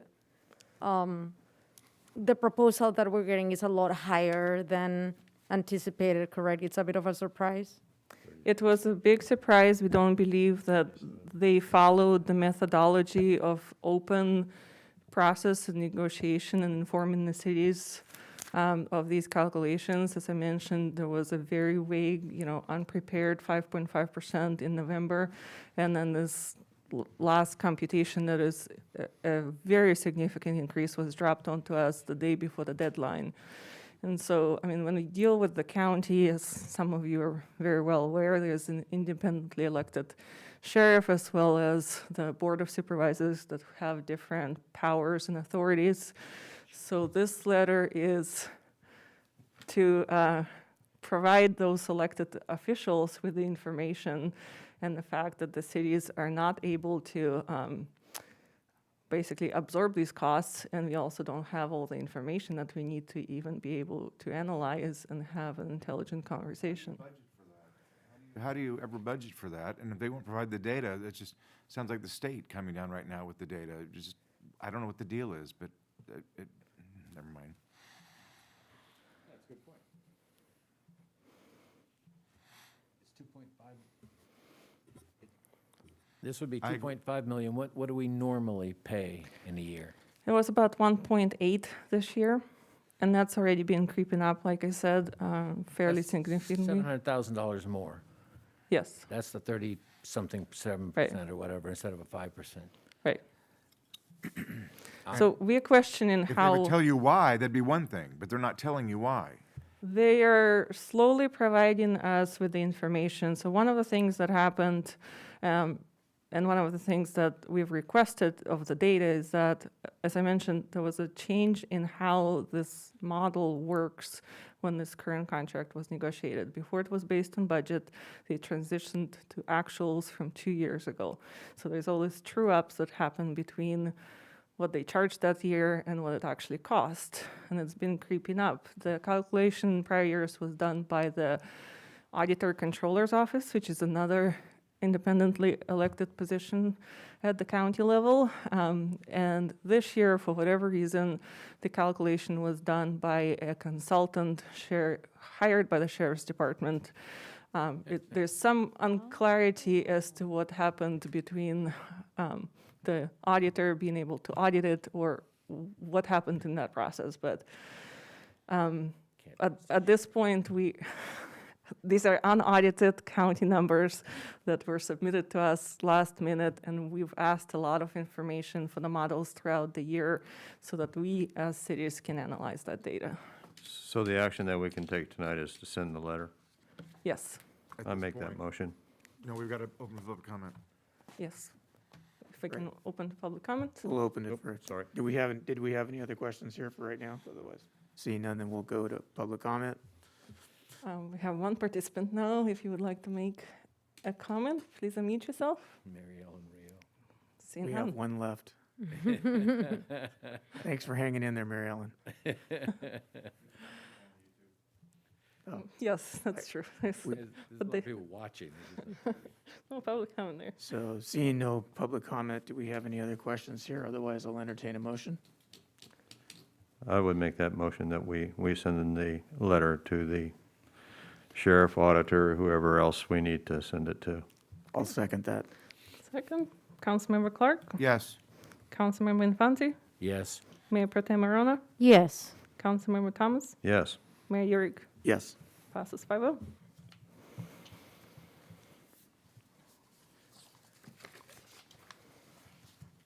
All right. Madam Clerk, would you please read the title of item number 10? Item number 11, I believe, 11. is AB 1234, report out and council closing comments. You have any reports? I have none. None? None. I just had real quick, I attended an SB-CAG meeting last Thursday, and probably the biggest takeaway from that was the approval for the final RENA numbers. The methodology was approved to go through that, and if you recall, the RENA was the residential housing. So the numbers went through, they were finalized, they went down a little bit from, I believe, what we were told to, but our final number for Solvang turned, I think it became to 191 is the amount of units that we would need to provide over the next 5 years, 10 years, I think it's 10 years. And then the other item of note was that Supervisor Hart was voted onto the Los San, which is the Amtrak rail surfliner from San Diego to Monterey, SLO County, and he was elected to the vice chair of that to represent our entire area, which will be really nice for our area to maybe see if we can get some different spurs and some other things going forward with that.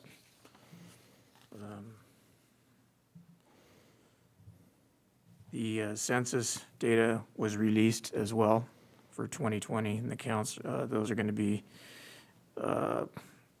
put into the website, the U.S. Census Bureau website shortly. But I believe the RENA numbers were utilizing the census to reduce some of the numbers that were given out to all of the locations that needed to have those numbers, so. And I think